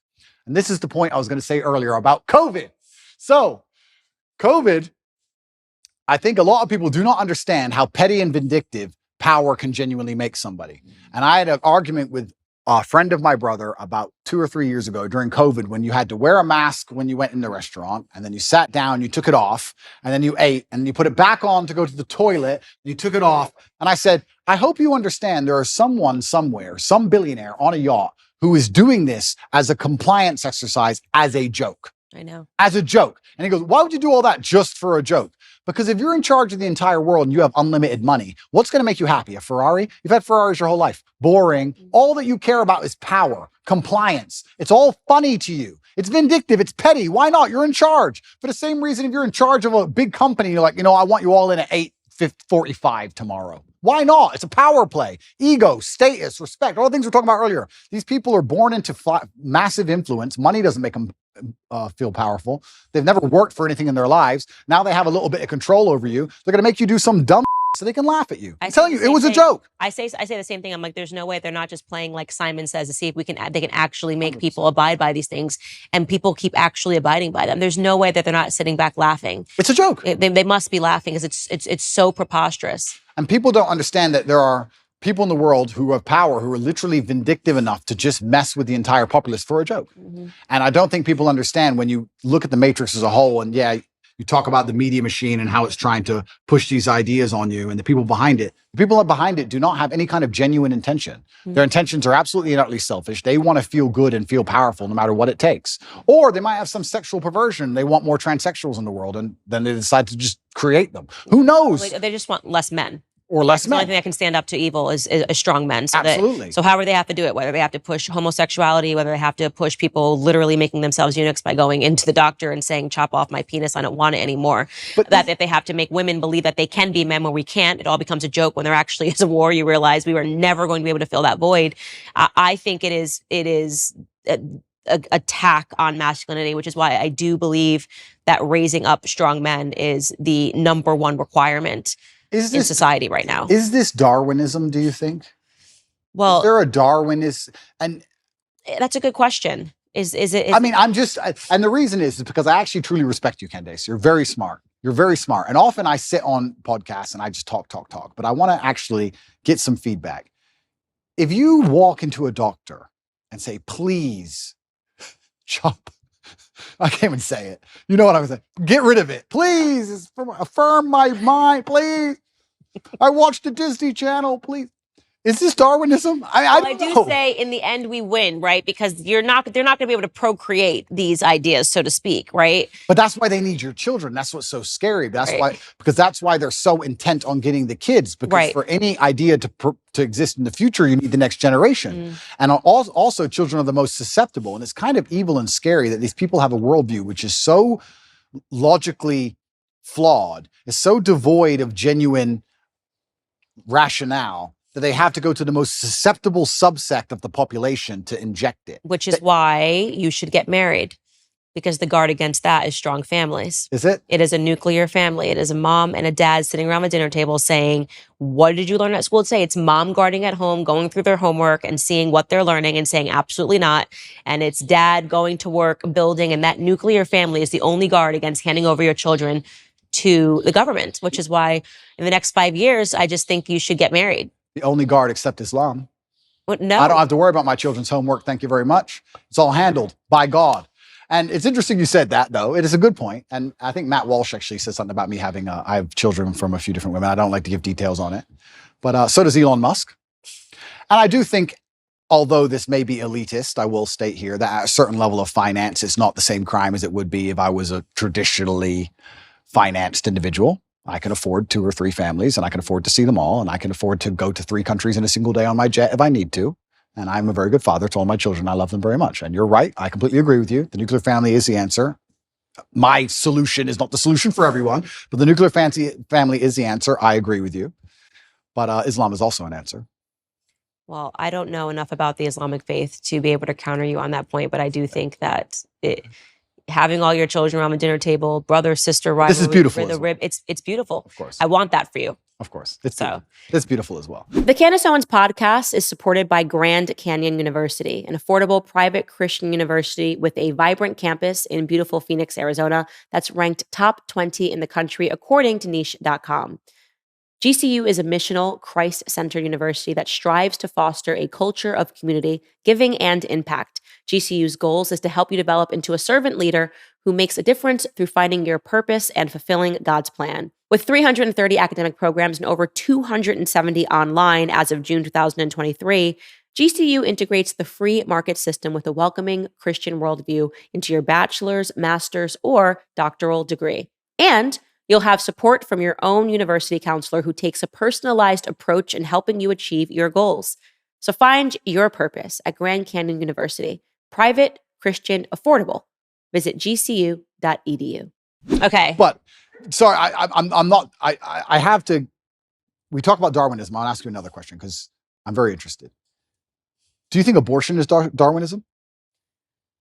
It's an argument that can be made, right?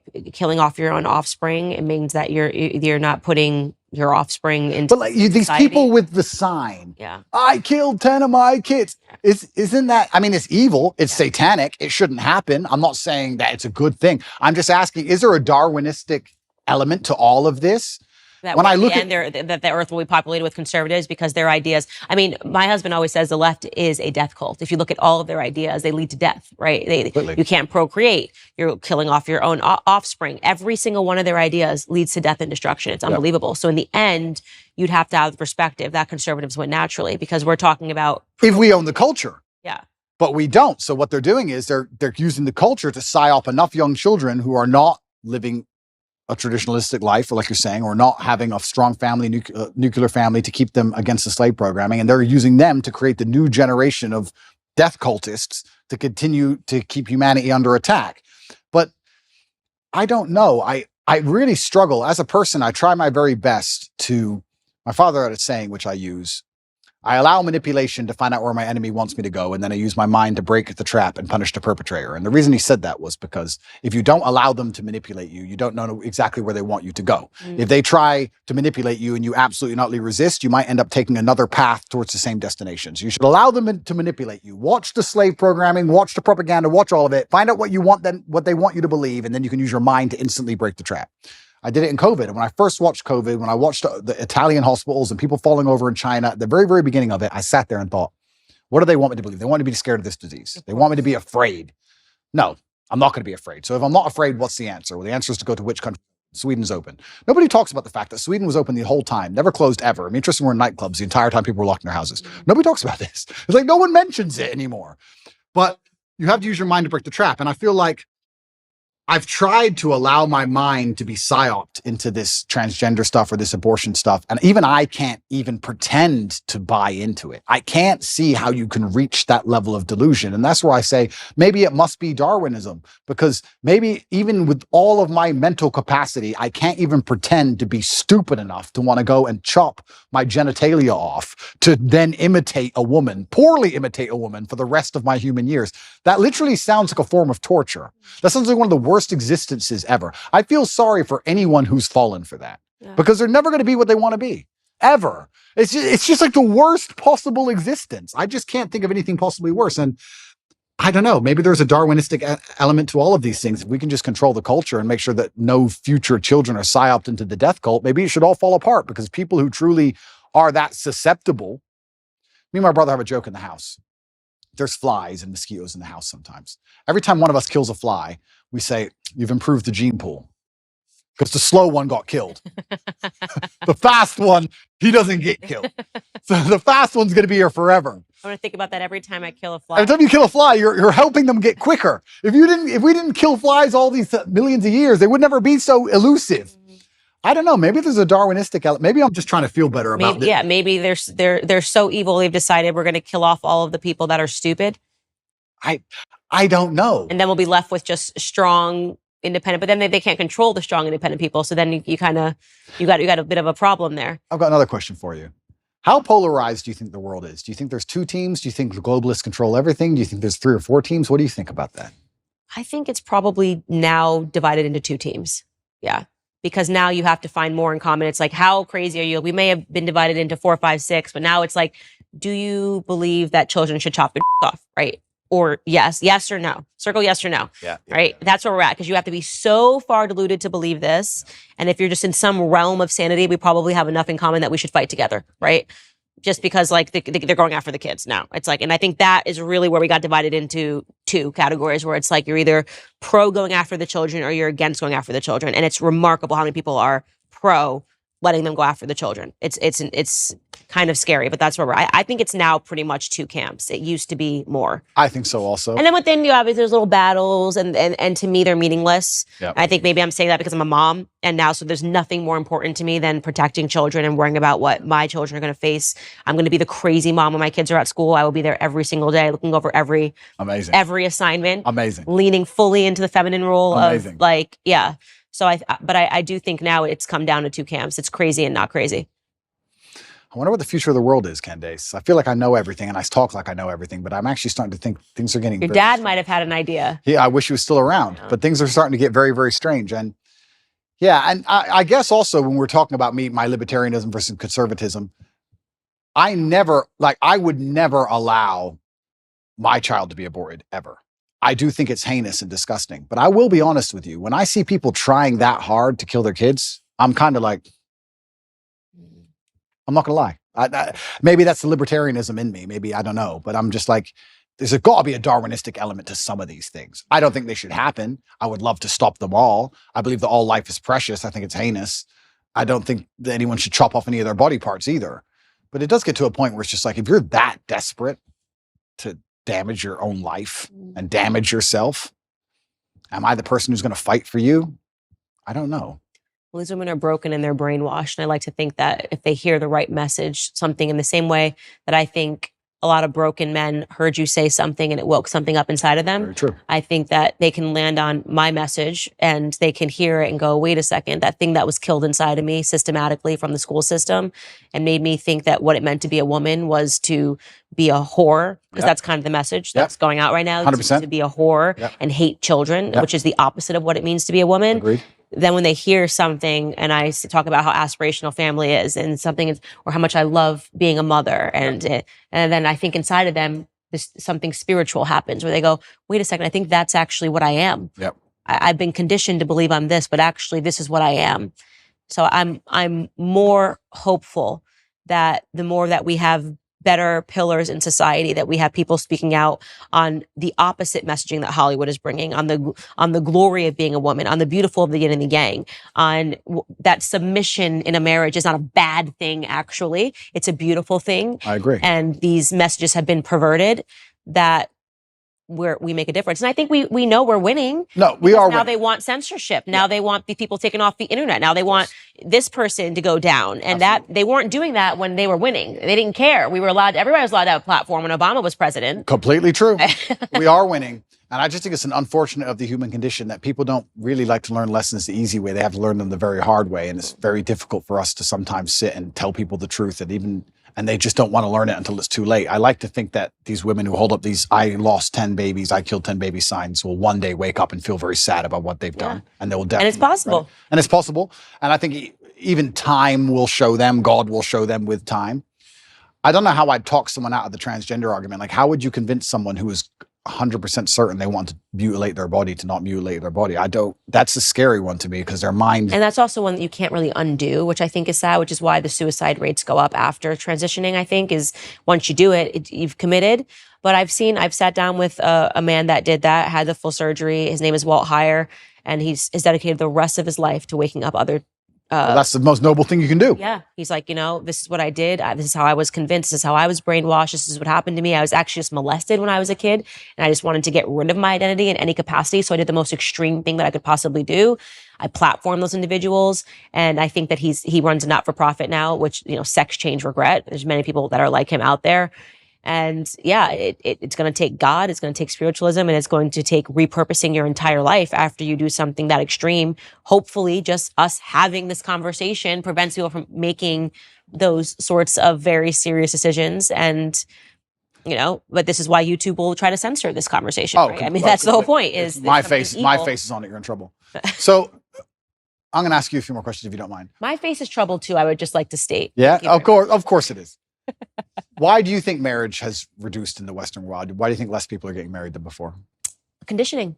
It's all about social conditioning, and it's about the feminist messaging. Going back to our conversation about the matriarchy, they've totally conditioned women to believe that marriage is a trap, that you are going to be unhappy, that you are going to be sacrificing your freedom, when in reality, I got more freedom than I ever had when I became married, because I finally became a secure woman. I knew what my purpose in life was when I had children. Everything else is so stupid and meaningless. How could you think you were going to find your purpose at the bottom of a Red Bull vodka at One Oak, Candace? You know what I mean? How could you think that? Well, because that's what Hollywood told me. That's what I saw on MTV. And I thought that was all aspirational. I look at those women, I think they're miserable. I look at these women that are still finding their freedom. I say, find the number one feminist that you know and ask yourself a question. Do you think she's happy? Completely. Chasing her career. Do you think Chelsea Handler's happy? Never. Right? And the answer is no. And so I'm lucky that I got that wake-up call. I'm blessed that I got married. I'm blessed that I have, 3 children now with this one on the way. And the more that I can talk about how happy and fulfilled I am for the first time in my life, right? Not when I was drinking and pretending to be happy, but for the first time I actually am happy. And I got those things by finally realizing that the message that those things were going to constrain me was utterly false and was meant to put me down a path of misery. Why do you think men are not getting married? That's women. Do you think men have something to do with it as well? Same thing. I think, well, first and foremost, and I speak out on this, women are not desirable right now. Everyone's a Kim Kardashian clone. I asked you earlier, what don't men want? And you said promiscuity. Well, that seems about the only thing that's being offered right now. When I open my Instagram and I've got butt cheeks and I'm going, people are like, I don't understand why no one wants to, this woman's been married 4 times. I'm like, well, I can understand it, because even if men think they want it in the short term, when you see a girl, she's half naked, she looks good. Yeah, sure. You probably do want to have sex with her. I bet you're wired that way. You're hardwired that way. But then what happens after you have sex with her and you realize that so did 20 other dudes 100%. In the same week, you don't want her. You nailed it. You absolutely not only nailed it. And this is where we're in such a difficult, it's a race to the bottom between the two genders, right? Yeah. As the women act worse, the men act worse by extension. Yeah. Because if you're going to be moral in an immoral world, you're going to end up wrecked. Right. So it's getting harder and harder. So we have to kind of fix one of the genders first. Women aren't desirable right now, as in the Western hemisphere as a whole. And of course, finding a wife is hard. Finding a wife is hard. And it's because women are literally being conditioned to behave like sluts. Completely. And they're also being conditioned to leave the man as soon as things get difficult. There's a lot of programming in this I don't think even many people pick up on, but women are conditioned to act a certain way before marriage, but also during marriage, men and women are conditioned differently. If you have a man who's been married for 10 or 15 years, and let's say he doesn't sleep with his woman anymore, and he goes on TV and says, me and my woman have been married for 15 years, we no longer have sex, I'm not satisfied, I should leave. Everyone will say to him, no, you can't leave. You can't leave her just because she won't have sex with you. Are you out of your mind? Are you crazy? Stick by your woman. She has an emotional problem, etc. If you had a woman who said, I've been married for 15 years, I've been with him, I'm not attracted anymore, I don't have sex with him anymore. You deserve freedom. You can go get someone else. Why are you putting up with this? His feelings aren't your responsibility. So it's actually very interesting. Also, the psyop happens post-marriage. Women are also attacked post-marriage to not try, not stick around, not worry about their husband's needs. Speaking to your point, one thing I speak to the young women that follow me about is making an effort after you get married. This idea, I was reading this ridiculous column, Ask Jane, where a guy was writing in earnest saying, I love my wife. She's a wonderful mother to our children. We've been married. She had one child. Two years later, she gained 50 pounds and hasn't lost it. Yeah. And Jane wrote back to him and yelled at him for saying, he's like, I'm not attracted to her anymore. I don't want to. Just yelled at him for even saying this. And I'm going, no, why are you yelling at him for being honest? The idea that marriage is a finish line is problematic. That, I got the guy, I pretended that I like to work out and go to the gym. And now that I've got him, I'm going to gain 200 pounds and he's just stuck with me. That is a poisonous mentality. You should make an effort for your husband. That's part of marriage, is caring about each other, caring about each other's health. Health is wealth. So even that is toxicity, to say to a woman, to say to a man, you just have to like her anyways if she's 300 pounds and doesn't care anymore and sits on the couch all day. That's not what marriage is really about. Completely agree. And I think everything in life is rented. I don't think anything is ever owned. I think that your health is rented and you have to pay the rent every day. And your marriage is rented and you have to work on your marriage every day. And your business is rented and everything you have is rented. I think the idea that even owning anything or anything as a finish line is wrong. You don't just start a company and go, okay, I'm rich now. No, you got to work on that company every day. It's rented. You don't just get in shape and go, I'm in shape now, it's done. No, absolutely everything's the same, and a relationship is exactly the same, and I completely agree with you.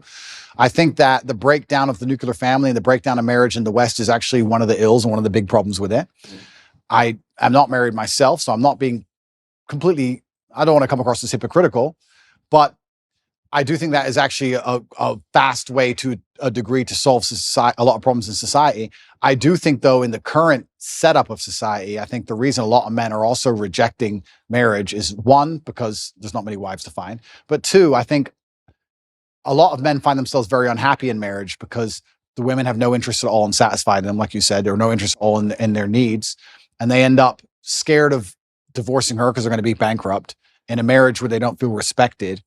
Kids don't listen to them, and they're not the king of their own household. So what would be the attraction in getting married unless you're going to be the king of your own household? And that can be extrapolated and discussed in two different ways. One about feminine submissiveness, but also about masculine accountability and excellence. Because I think if you're truly an excellent man, you can be the king of any household. So it's very interesting. It's kind of interesting how all arguments come back to almost the same base biological things. And you teach women to be good women, you teach men to be good men, and everything kind of works out after that. And if you break those two things, everything built on top of it completely degrades and breaks down. Because even all the other things we discussed how masculinity would have prevented a lot of the COVID crisis. We can talk about how genuine masculinity or a good nuclear family and anti-propagandist dinner table can prevent a lot of this transgender insanity. There's so many things can be fixed with a man being a man and a woman being a woman. It's like the ultimate cure. Is what I always say, and it's so natural defining the roles in the household. So like me, my husband had to sit down, and it just was. I had a natural proclivity to do certain things. I always give the greatest example. When a baby is born, the men don't know what to do for the first. You just need your girls. They just are. What do I do? And I remember thinking about every diaper size, transitioning, what clothes he needed, what onesies, all of the stuff. George, not there. I think Georgie must have been, that's my son's name, Georgie, must have been 2 months old. And I said something I don't even know what I said to George, but I had realized that George had already opened his college account, things that when I tell you, my brain I was just like, where are you? Yep. I'm sitting here thinking about the day to day. He's thinking about his future. 100%. I don't even know when I would have. I think still to this day, Georgie's now 2.5. I still would not have opened an account for him. It just is not where my brain was. 100%. And so I love telling that story because it just speaks to how different. I'm like, did you try to feed him? He's like, I don't know why he's crying. I'm like, have you tried giving him food? And then he's like, oh, I've already sorted out his bank account. So when he turns 18, I'm like, where are you? Yeah. Men and women are different. And it's beautiful. Those differences are beautiful. Completely. The sex differences are a beautiful thing. Our instincts are beautiful. Yep. And we need to stop shunning them in this society. I love being a woman. I love that my husband's a man. We shouldn't be making someone feel badly about being a woman. We shouldn't make someone feel badly about being a man. Well, absolutely. And if I had to be pessimistic about why they're doing it, pessimistic and also very realistic, they want to cause absolute chaos and confusion, because during chaos and confusion, you can implement anything. Of course, slavery. It's slavery, right? People will give up their freedom for only one thing, and that's safety. Mm-hmm. So they have to inject chaos and they have to inject confusion, and they want us confused at every level. At every base level, they want you confused. They want you confused about why your kid doesn't listen to you, why your marriage doesn't work, why you're broke, why they want you confused from the ground all the way up. So you're just confused. So when they come along with some sort of solution, no matter what garbage it is, you end up just adopting it because you're sick and you need a medicine. So absolutely, they attack masculinity and femininity because it works so perfectly together. And if they can break that, they can break all of society by extension. And I think they've done a pretty good job of doing exactly that. And it's amazing if you look at these ideas we discuss and how ridiculous they are, and how I feel like it's a psyop to even convince me to waste my time convincing people that a man is not a woman. It's done on purpose because they have the world so confused now that they can come at us with absolute garbage, and it needs a discussion.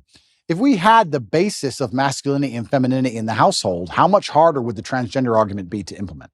Think about it. Well, she's a woman, I'm a man. No. But now they got people thinking we're all the same. It doesn't matter. Gender is not real. All this craziness because of the breakdown of the basics. So this is why perhaps they see you as such a threat, and they see me as such a threat, and they see us as such a threat because we've just stuck to the age-old adages and the age-old ways that people have always been. And I do think that one of the reasons why they dislike me so much is because, yeah, I certainly live a teenage boy's dream. But if you want to inspire the next generation, how else are you going to do it, right? You have to have the fancy car and the big yacht and all these things. And by inspiring these men to stand up and think for themselves and resist the slave mind, it's doing genuine damage to their slave agenda. Genuine damage to their slave agenda. And I think that that's why I especially ended up targeted. I truly believe that's what's happening. I think there is an element of it that it's you've captivated young men, and that is a very important demographic in order to sustain an enslaved population. Is you need to poison men, and I think 100%. that is true. So, in closing, other than the fact that we've agreed that you're going to get married in the next 5 years, Sure. I get 4 wives. That's no problem. no, not 4 wives, just one monogamous relationship. Okay. What does Andrew Tate's life look like in the next 5 years? You've built your audience. You did it with your own grit and determination. There are people following you. I hope that if there's anything I leave you with, it's that in those moments when you're sitting across from someone like Adam 22, you remember that there's the 12-year-old and the 13-year-old boy that is going to be watching you. And I think you did a good job, by the way. I think you said that you didn't like it, and that was important enough. But what does the next 5 years look like for you? Yeah, I want to do my absolute best. I had someone say to me the other day that I'm the richest man in the world, and not because of my finances, but because I actually have people whose lives I save and help. And I get a lot of people out there who genuinely feel a lot better because of me. And I try my very best to tell the truth and live true to my heart. And I live with my brother, and I've got a lovely family, and I feel like I've got everything almost ticked off. And my plans for the future are primarily to continue to tell the truth. I think that we're now winning. I think there's been a pendulum that swung, and people are tired of insanity and they're tired of being lied to. I like the idea of young boys who follow me just doing even one of the tenets I teach. If you want to just work hard in the gym and become a fantastic physical condition, or if you want to get financially secure, just one of the tenets I teach can genuinely improve people's lives. I like the idea of that. And I want to have 10 sons. And I need to make sure that all 10 are Andrew Tate 4, 5, 6, I'm the third, 7, 8, 9, all the way up. And I have to make sure that the next generation are being produced, and they have to be strong enough to deal with a Romanian jail cell and deal with a matrix attack. So it's going to be a very difficult upbringing. And I'm going to make sure that I'm very dedicated and focused on creating the next generation of super soldiers to resist enslavement. So my plans for the future are pretty simple. I'm going to continue to tell the truth. I'm going to live true to myself, true to God. I really appreciate the audience he's given me, and I know that I have a massive responsibility. It makes me a better person. I'm going to be the best person I know how to be. And I'm going to have 10 Andrew Tates. That's my goal. That's the plan. Well, you heard it here first, ladies and gentlemen. If you thought one Andrew Tate was bad, you've got 10 more coming at you in the near future. Andrew, thank you so much for taking all of this time. Such a good conversation. Thank you.